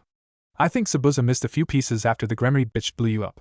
Rainier shook her head, not willing to work herself up to the possibility. Just hear me out here. It's about the mystery twins. Middle threw in, hoping their curiosity would win them over. Eventually Rainier did speak, voice muffled through the pillow she was trying to get comfortable with. What about them? Don't care. A rather clipped response, even for Calwarner. I'm just saying. How long have we been with Zabuza? A couple weeks. Calwarner's eyes narrowed on the blonde, hoping she'd get to the point soon so she could have a bath. And how long do you think the twins have been with him? Rainier shrugged in unison with Calwarner. Exactly. We don't know. But what we do know is this. How easy do you think I'd be for you and Zabuza to walk into a tense situation and banter like nothing ever happened? Middle took their continued silence as an answer. So, 2 possibilities exist. The first, and least likely option is that they are simply like that and Zabuza has adapted with the flow to suit the conversational needs of 2 pawns. Or, they have been with him so long that trading insults and tough love has become their usual form of conversation. After all, what did they call Zabuza? Boss? Rainier supplied. Wrong. A typical nickname, of little importance. It's impersonal while denoting a level of respect and loyalty, but still of little importance. The word you are looking for is tsundere. We care about your manga archetypes. Why? Calwarner could already feel the headache coming on, because it fits. Like a muscle shirt over those rippling muscles of his. Look at any interaction between him and Haku. Cold fondness is the best way to describe what we've actually seen of his relationship with Sis. But Haku around Zabuza? Old married couple? Rainier felt she'd been reduced to one-word answers as Middle's wild conclusions had spun out of her and Calwarner's control. The worst part being she was finally starting to talk some sense. Smitten. Love-struck puppy smitten. We all saw how she reacted to the perverted monkey when he tried to hit Zabuza. He could have dodged. Hell, any of us could have dodged that punch. But no, it was all stunned silence and the creaking of strained wrist bones. No hesitation in her actions. Middle began to pace as Calwarner finally succumbed to the urge to pinch the bridge of her nose. A regular Mr. Jane you are. And this relates to our supposed feelings how? Calwarner asked. Because how has he reacted to any type of attention we've shown him? When either of you try to get in close, give him a peek or try and flirt. No looking coy. I'm not stupid. Rainier's had it written across her face since day one, and you're in just as deep, Calwarner. Least I've had the balls to actively go after the beefcake. The only difference between you two is how far along in denial you are. Both girls refused to dignify that with a response, even if the scarlet cheeks told Middle all she needed to know. Same coldness that Haku normally gets would be the correct answer. The only difference is that we have yet to know him long enough for him to be comfortable around him. If only he was more willing to spend some personal time together. A little skinship would do wonders. Crying shame, that's what it is. Calwarner succeeded, in her own mind at least, in keeping her voice level and sarcastic, as she internally agreed with Middle's conclusion. After all, it was only proper for her to want to develop a closer relationship with her new boss. Pure professionalism. Nothing more, truly. Rainier didn't even bother to hide her edge of disappointment as her mind rapidly started spinning small tales and fantasies that more often than not ended with her and a certain spiky-haired swordsman together in the shower or the kitchen, or the bed, or bad Rainier. Focus on the current task. But what about Haku? What about her? Middle flopped back onto her bed. What would she do if she thought we were going to steal Zabuza from her? Remove us most likely. Middle joked before she started to dwell on the possibility. The 3 of them had done more training in the past few days than the last few years combined, but none of them had seen what Haku was capable of. It seemed she wasn't the only one as the dawning look overtook Calwarner, and Rainier as well. I wouldn't do something so drastic. You may lose an eye or a limb if you go too far, but I'd be more than happy to let you live. Haku was thankful that it took specialized training for devils, reincarnated or not, to reach a decibel able to shatter glass. Later, the girls would remark upon how quickly a daydream can descend into a nightmare dressed in a fluffy blue bathrobe as that one quiet declaration dragged them out of their purely professional musings and shameless fantasies. Good to see all of you in such high spirits. To Haku's delight, and not so hidden amusement, the trio looked flushed, unable to meet her eye, like children who barely escaped getting caught with their hands in a rather naughty cookie jar. I was looking for someone to play cards with, but am I interrupting something? She asked, letting her eyes dart between Calwarner and Rainier as Middle tried to look casual. And no, we weren't. Haku. Hi, I'm well. We were dash. Sis, how nice to see you. How long have you been there? Oh, not long. Though I do agree with you about the denial. It is rather obvious, Haku said as she took a seat next to Middlet. Though, if I am the topic of conversation, I'd be happy to join in to avoid confusion. Well, we want a piece of the zabuza pie. Middlet put forth, subtlety be damned. Haku blinked before chuckling. And, we were worried that you might not be so accepting of our feelings. We know you have been supportive of Middlet's teasing, but a definitive answer would certainly help. Rainer's tone was one normally reserved for an underling dealing with their temperamental boss, thinking it was best to play things safe. I was wondering when this was going to come up. Haku let the girls sweat for a moment, as she appeared to ponder the decision. I suppose I am willing to share. If Zabuza is willing to have you, I will be more than happy to include you in our personal time. Though, do keep in mind. In the interest of fairness, you'll have to accept that Zabuza may include more than just the four of us. Possibly at the same time, the angels shared a look, wondering if they heard right, before glancing en masse at Haku, to which her only response was a wink and playful smirk. Well. Most certainly a generous offer, sis. Middlet coughed, for once the only one visibly red in the face as her friends nodded in quiet agreement, taking a sudden interest in the floor. Excellent. Now, anyone for a game of cards? Well, that was rather anticlimactic, Middlet said, as she began getting dressed for bed. I prefer anticlimax to having to constantly watch our step around Haku. Agreed, Calawarner said, setting her hair brushed down before lying down. Middlet could only shrug before flopping into her bed stark naked. She'd expected tension, love triangles, teasing and the whole plethora of drama from the situation. Instead she was given the green light and more. How clear-cut communication of interest, who'd have thought. It would be a pleasant thought to fall asleep to. Day 9. It has to be something in the water. That was the only explanation he had at this time. Zabuza wasn't thick.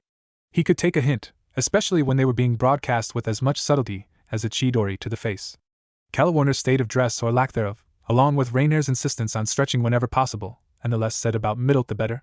He was a hair's edge away from barring his windows and warding his entire room. What had changed in the last 5 days to make them all so touchy? The worst part is, if anyone came to me complaining about having a similar problem, I'd have throttled them. But no, his loyalty to Haku was worth more than his own personal convenience. He just hoped he found a way to resolve things without hurting the girls, or more importantly damaging their potential. Here you go, boss. Just what he needed. A distraction from the sudden invasion of women in his life. Boom, do you love us or do you love us? The twins said with a smirk hidden behind their masks as they dropped a short stack of papers at the foot of Zabuza's pool chair. You want an honest answer? Zabuza said, reaching forward to leaf through the pages. It felt good to bask in the sun, with nothing more than swimming shorts and his usual bandages on, but then his eternal left and right hand came with business to attend to. Nope. They chorused before taking a seat in the chair beside their boss, seemingly unperturbed by the heat in their full-body cloaks and rebreathers. We prefer to keep the fantasy alive as long as possible, Goza said, glancing across the pool to see Haku and their fellow pawns enjoying the time off. Both of the twins knew how hellish Zabuza's training regiments could be, especially when the boss offered his full attention to improving their progress. Still, the girls didn't look too bad. A patchwork of scrapes, cuts and bruises stood out in a way that was almost nostalgic to the younger twin. They had sported a similar set when they first started working with Zabuza. Just meant that they were taking the training seriously. Yeah. An honest answer might break our fragile little hearts. Meizu chimed in as Zabuza let out a huff of air, halfway between amused annoyance and reluctant enjoyment. You two would be perfect if those masks doubled as muzzles. Zabuza finished skimming the pages, folding the corners of 3 for later inspection. Perfection is overrated. Always leave room for improvement. It's about the journey and all that bull. You two have anything important to say, or are we just going to spend the afternoon wasting time like a couple of kids? Zabuza didn't glare at the two of them. He knew it had been a long time since either had been scared of him, but he should at least pretend to be in control of the conversation. Well, the correct answer is no. Zabuza cut in at Meizu's pondering, knowing there was a pout hidden under the usual rebreather. Platon wanted us to deliver a message. No new info has been obtained on potential peerage members, no new info on our long-term or short-term targets, and we've been offered a few jobs by some of our regulars that can be taken in the event we start running lower on funds than we can normally scrounge together. Goza listed off the top of his head the important topics Zabuza needed an update on. Zabuza leaned back to think. He always seemed to do his best thinking lying down, a habit that was carefully mocked by Haku, and snickered about by his current audience. Milan's message? Might as well work down the list. An invitation to his granddaughter's 17th birthday in 2 weeks. He had to blink at that. Zabuza had done numerous jobs for the Russian in the past 3 years, ranging from wet work to smuggling, and they got along fairly well, but this was unprecedented. The story checks out, boss. We did some digging, and unless the old bear wants to clean house of every ally and family connection he has, this is just a party. Meizu tossed in, receiving a nod. Whenever you get a chance, send him a message that I'll attend. Guests? The twins shook their head. Invite only. No plus ones? Zabuza had to snort at that. Well, it's not like I can't protect myself. He now had to get around to buying a suit in the near future, or something classy. Win or lose, he was going to Rice's celebration in whatever he damn well felt like. But for a meeting among some of Russia's criminal elite, one had to dress appropriately. And the other objective? Zabuza asked, having gotten to the back of the stack, looking over the attached pictures with a critical eye. They were good on funds for the next 2 months so long as any more surprise expenses didn't pop up. An attempted coup, years as a missing mean, and dreams of once being Mizukic had taught Zabuza a lesson in finances and forward planning. That those who didn't do them paid enough attention were set for failure, for options that fit your requests. Personally, we'd recommend the third option. Aside from one small problem, it'd be perfect. Would hardly call a group of 2-bit gangsters being holed up in it a small problem, but hey, whoever asked for my opinion? Meza griped. Noon with a lick of sense, I would imagine. How long will it take you to remove the pests and get things situated? Zabuza crumbled up 3 pages worth of solutions to his housing problem before looking over the final option. After 3 days of sleeping on a bed again, he had resolved to never sleep on a couch again if he could help it. Full purge, boss? Zabuza just nodded. We strike quick enough, we'd be finished with the cleanup in 2 days with minimal chance of leakage. 3 days if we want to avoid the attention of the authorities. Goes amused. Then get to it, Meza groaned. Yay, fucking moving duty dash. Get everything in place before we are done with the training camp, and you two get first pick on your rooms. Zabuza interrupted as he settled back in his chair. Any room? Meza asked, eyebrow raised in suspicion. Any room. Zabuza had never seen the twins move so fast in his life. Guess it all came down to proper motivation. Rainier had to wonder if there was such a thing as a pleasant pain. If so, she was feeling it right now as she stared up at the sky, lying on her back in the pool as Middle sat by the poolside with Haku. The past 6 days had been grueling on both her pride and her body. The latter was only held together by the liberal amounts of healing magic Zabuza used during the spares, while the former had taken a back seat to her growing sensibility. In the past, Rainier had believed herself competent, middling at best on the power scale if one wanted to be generous, but competent at her tasks. She'd survived what counted as basic training for the fallen angel. A 1-hour spare against an opponent chosen for you. You survived, won the fight, or just impressed the judge, you'd be allowed to help the cause. You failed? Told to come back later once you are worth a damn. Usually in those exact words. Training was a foreign concept to her, and one she had mixed feeling about. She could feel herself getting stronger. See each movement executed with subtly increasing precision and strength at each repetition. It was invigorating in its own way, and even if she felt like hell afterwards, it was worth it. If not to see that quiet bit of approval in Zabuza's eye as one of his kicks were blocked, or a punch dodged, it was worth it for herself. She'd been given another chance, and this time it'd be used to make herself happy. They are scheming something. Rainier rolled over, treading water as she looked at Calawarner in slight confusion. A feeling she was growing used to since meeting her king. It had surprised all 3 of the former angels when Zabuza spent their first day of the 14-day training period, not training. He'd given each of them a stack of cash, a handwritten list, and a stern look before sending them along with Haku to a local mall with a mission to expand their wardrobe beyond 2 pairs of hot pants and some sports bras. It had been an interesting outing to say the least, and when they came back to the house with enough clothes to outfit a small army, Zabuza didn't seem to mind. At least the pool had explained why he listed swimming attire under necessary purchases.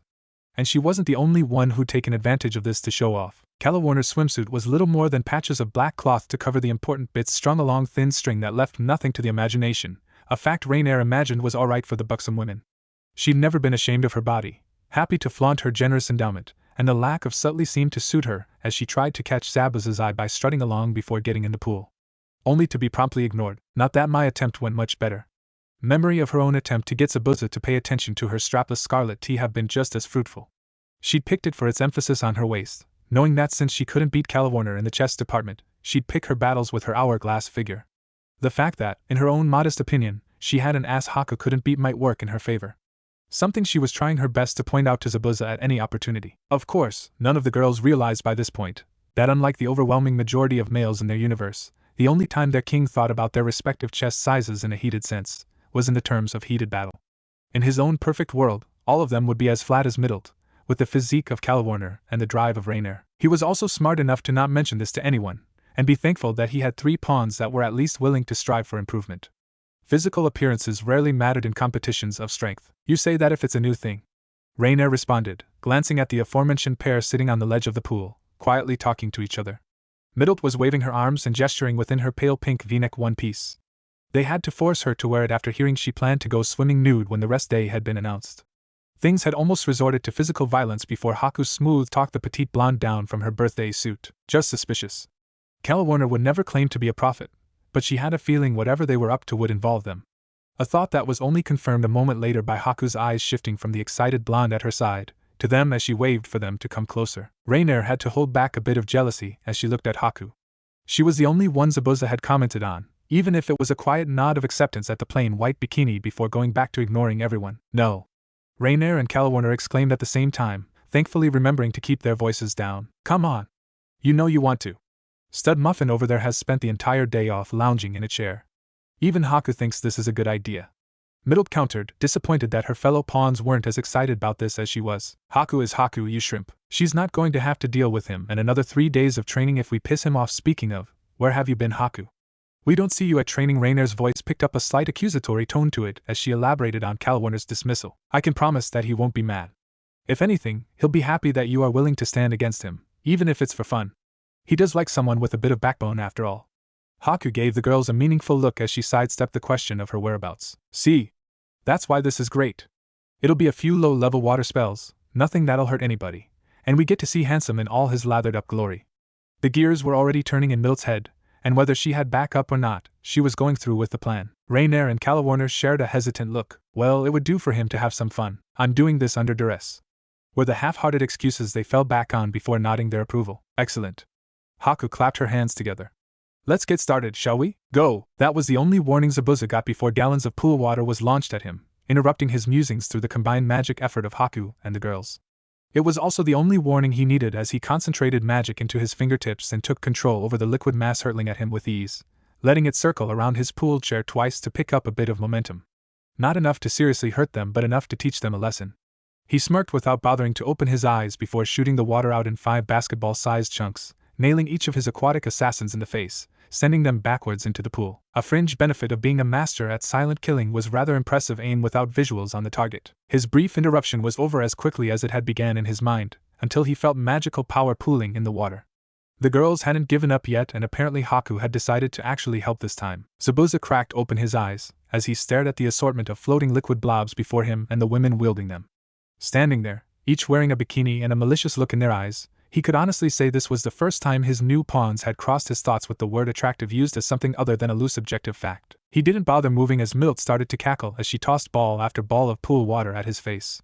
From there, things just descended into chaos. We got him! Zabuza was on the move. He'd managed to hold his position in the pool chair for a good 10 minutes before their combined fire-water power had overwhelmed him and forced him into an active defensive strategy of dodging instead of simply reflecting their attacks back with equal force. Zabuza slipped to the side as Rainier's water whip came down next to him before ducking under Warner's quick 2-shot burst. Middlet was letting herself loose, aiming for the eyes in revenge for the mandatory sword training, as Haku's dull water needles tried to drive him into the other girl's attacks. He may have put a little too much force behind his initial counterattack. When they actually worked together, they were almost scary in their execution. A few years of training, and they might be able to take him on, but they were in his element, and he didn't fancy to lose to his subordinates, as proud as he was about their performance. So he started slowly siphoning off water as he brought a second hand into the play, putting less care into the force behind the streams and bursts of water he sent back and more into actually hitting their targets for a proper distraction. The fight continued as such for some time, the girls hurling blast after blast of pool water only to be dodged with increasing ease. Draw them into a pattern. His actions became methodical, letting himself be pulled along and having the impromptu water war play out in the girls' favor. Every attack was a hair's breadth closer to its target, and he only returned fire when he needed to, making sure to keep the attention on him, instead of the minute amounts of water he was draining from the pool and the girls' attacks. Lay the trap. With a flick of his wrist, a blob of water was redirected back at Middlet and held in place over her eyes as he drew for time. Wait for the right moment. To many, having their vision taken away would have meant period of rest, to fix the issue before resuming warfare. To Middlet, it just gave her an excuse for friendly fire as she picked up the pace, aiming at people-shaped blurs, not caring who they actually were. Strike with precision and force. Do so without hesitation. He'd hand it to Middlet. She'd done her job well as he could see confusion dawn upon the girls. Within an hour of their battle beginning, both sides were out of ammo. The pool had been drained, only tiny puddles remaining on the plaster bottom. It was a draw in their mind, until he pointed up. Haku, Warner, Rainier and a still blind Middlet looked up, those with their sight intact spotting a noticeable sphere of water hanging in the air 20 feet above them. It took Haku a second to realize what had happened, and the pawns another second to realize their predicament. I would like to apologize, Warner started, only to get cut off by a genuine chuckle from Zabuza. Too late. With that, Zabuza brought his hand, letting his counterattack drop. Day 11. He had to wonder if the last 8 days were as torturous to the girls as they'd been to him. He hoped so, if not he'd have to further increase the training schedule. A prospect that would bite into his own workout. A person could only survive on so little sleep, devil ninja or not. Any issues with your plan or your hands? Haku asked with a small smirk as Zabuza picked up another slender needle. Funny. I can't tell who's been worse lately. The twins or you, Zabuza said, placing one hand on Haku's back as he gently pressed the needle in between her shoulder blades. The lights were dimmed, but years of practice, enhanced sight and a perfect memory of Haku's body was all he needed to work. Oh, you love me regardless. Haku giggled at the non-committal grunt that came out of Zabuza as she carefully adjusted her position on the bed, so as to not disturb the vast array of needles that were implanted in her skin. Zabuza for his part just kept quietly working, enjoying the sight of his queen, half naked on his bed. Who says you can't mix work and pleasure? He thought with a hidden smirk as he began to channel a tiny amount of chakra through the needles. I think it'll work. I have no doubt that you can deal with Phoenix regardless of what happens. Haku sighed as the familiar chakra entered her system, working away her aches and pains from 3 days of intensive training. I'd rather not have to show my hand on someone as pathetic as Phoenix, Zabuza said as he focused on the trouble spots, removing and replacing needles at a steady pace. It's not a question of if I can beat Phoenix. It's how to do it without giving too much away. Could always go straight to plan B, Haku suggested as she curled her toes in pleasure. It was times like this, time just spent with Zabuza, that made her day. No fire ran through her veins, she didn't see stars, it was a simple pleasant feeling, that everything was all right. The fact I feel like I'm floating on a cloud is just a nice, fresh cherry on top. And miss out on a proper warm-up? Never. The conversation lulled for a few brief minutes as Haku soaked up the attention, having no reservations as she let out quiet moans and pleased whimpers as Zabuza worked her body with a ruthless precision. How many? Almost got managed a 7th today, she replied, unable to speak louder than a whisper because Zabuza had found a sweet spot, and she wanted to enjoy every second of it. Zabuza just gave a quiet nod as he continued to manipulate the chakra needles. Going to share your plan with Rias? Haku asked once Zabuza was starting to wind down, watching from the corner of her eye as he gently removed the thin lengths of steel from her back, giving each a quick wipe with a sterilized cloth before tossing them onto the dresser of his temporary room. Zabuza just snorted as he threw the last needle onto the pile. Would it make a difference if I did? Gremory and her pack will do as they please regardless of what I say. Especially if I let her know in advance. He took a seat at Haku's side, running a thumb over her cheek as she smiled up at him. Now out, I want to get some sleep eventually. And you got that look on your face. What look? Haku's face was the picture of innocence as she sat up. The look that promises me a sleepless night if I don't send you away now. I'm having a bath then going to bed. Hopefully uninterrupted. Spoil sport. She pouted, says the spoiled brat. He smirked back, leaning over to kiss her cheek. Now out. You can have your way with me once we've dealt with Phoenix, and if any of the girls want to have their way with you. He shrugged off the leading question. Ultimately it's up to you. I'd prefer to just give the girls what they want, but I'm not going to do so without your permission. I got enough on my plate with the idiots, I don't need you mad at me as well. Zabuza added as an afterthought as he rearranged the needles, wondering where he put the sterilizer. Good boy, Haku said, slipping her robe on as Zabuza gave one last snort. Though, this isn't going to be good. I've been thinking. She continued at a pace he knew was to drag this conversation out. You have been rather behaved lately, and the girls are rather smitten. Wouldn't have been the word I used. Just because you don't understand the heart of a young woman in love doesn't mean it can't happen. Pretty sure I don't understand the heart of a man in love, but that's besides the point. And, well, I was going to give you the same deal I gave the girls. Haku teased, watching as Zabuza processed the implications. And how long has your deal been in effect? A week or so. I admire their will to succeed. They've done everything but thrown themselves at you. Zabuza sighed, letting his shoulders drop as he sent a lukewarm glare at Haku. No, that's just middled. I'm sure she'll calm down once she's gotten what she wants. Haku smirked at the expression on Zabuza's face. A mixture of exhaustion and annoyance to create a perfect mixture of being purely done for the day. Oh, don't be like that. I thought it was rather funny. You pointedly trying to look Calawarner in the eyes as her cleavage became ever more present. How Raina seemed to be hanging off of you, or constantly dropping things when you were looking in her direction. Zabuza could only shake his head with a tired chuckle. The things I do for you. Noon's forcing you into anything. But I can tell you the girls would be happy if you showed you cared. Haku took the few steps forward necessary to stand in front of Zabuza, wrapping her arms around his waist and pulling him close. I know I was. Yes, 'cause the last thing I need is more people using me as an emotional crutch. He thought as he rested his chin on Haku's forehead, giving her a reassuring squeeze. Day 11. Strictly speaking, Calawarner had already faced down death and come out for the better. She'd faced down Zabuza with weapons ranging from a knife to a full-blown katana, having seen him slice through full-grown trees with an ease usually reserved for hot utensils through butter. But that wasn't as frightening as what lay before her. A bathroom door. You coward. It's not like you are doing anything wrong. This was Haku's suggestion for fuck's sake. A way to bond professionally. No need to make it weird thinking about the fact that behind this door is a naked Zabuza. A Gloria delightful splendy shut up me. Okay me, you can do this Calawarner. Game face. It's just offering to wash his back and Calawarner trailed off, before running through one of the breathing exercises Zabuza had pounded into them over the last 12 days, waiting for her pulse to slow down, and her mind was clear. She stopped herself from knocking. This was to be a full frontal attack. Why lose the element of surprise? Zabuza lifted the corner of the washcloth off his face, allowing himself a look at who walked in on him. He knew it wasn't Middlet. The little she-devil was subtle in her overtones, more likely to sneak in through a window or wait for him in the bath itself, than actually use the door. Wouldn't be Haku either. She would have asked to join him for formality's sake if nothing more. He wouldn't have told her no if she did. The tub was big enough for 2 people. He'd lived his first life in various states of poverty. Now that he had access to a surplus of money, he was sure as hell going to spend it on creature comforts. Most of them seemed to revolve around water features, but frankly every pool and sizable tub he had installed on his property was just another source of water in the event he was attacked. So it was to his surprise it was Calawarner who stood by the edge of alcove, body wrapped up in a towel and little else from the looks of it. Oh fuck, evening, he said, same low, gravelly voice as usual. As if one of his pawns didn't look halfway between embarrassed and courageous with her cleavage sticking out of the fluffy pastel blue piece of cloth. Evening, Calawarner said, shutting the door behind her, hearing the latch's soft click. She was in.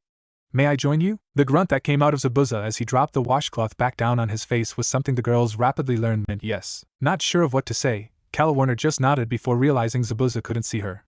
Her mind was racing at how much of an idiot she was for even trying this before she came up with an idea. She was on the offensive, after all. When seizing the castle, you had to send in more than one wave in the attack. Zabuza, can you do me a small favor? She said, trying to keep her voice seductive. An affirmative grunt was her only answer. Could you look at me? Please? It was the please that got him. The same unguarded sound that he'd heard from Haku at some of her lowest points. So, he did as he was told, taking an arm up to remove the washcloth from his face and looked at Calawarner, watching her with interest as she seemed to gather her courage. In one swift movement, the towel was on the floor and she stood completely exposed in front of him. No posing, no trying to show off, just baring herself and hoping for the best. The two simply stared at each other for a moment, Zabuza taking in the sight that was Calawarner, while Calawarner took in Zabuza's reaction. Unbound by clothes, it was easy to see why she flaunted her bust. There was a lot of it to flaunt. He could only imagine how her shoulders must feel on an average day. From there, his gaze moved down, past the full-length navy hair trailing down her back, gliding over the minuscule cuts and bruises that were most likely of his own doing, down to the small patch of dark blue hair between her thighs and her shapely legs. If he was Haku, or someone with a more imaginative vocabulary, he'd describe her as an Amazon goddess given human shape. That she was marble, carved from the earth with an air of strength. Her hair as lustrous as the sea waves with eyes that sapphires could drown in. How in another time her chest alone would have drove men to war, or ended them. Instead he simply raised an eyebrow, answering the question that hung quietly in the air with one of his own. My honest opinion? Besides the fact that I can't tell if one of yours is bigger than my head. Please. Calawarner could almost feel Zabuza's eyes, but surprisingly she didn't feel the need to cover up. She stood there, watching the gears turn in her king's head as he gave her a quick once-over, never lingering too long on one spot. It struck her how different Zabuza looked with his mouth uncovered. She'd seen him unmasked before, but she'd never taken the time to look. It might have been the bandages or scarves he constantly wore, but without them his jaw was sharper, chiseled. That would be how she'd have described him in general, sharp. He was nothing like a gorilla as the pervert constantly claimed he was. The only wide-set part of him was his shoulders, a swimmer's build if she'd ever seen it, with arms like steel cords, and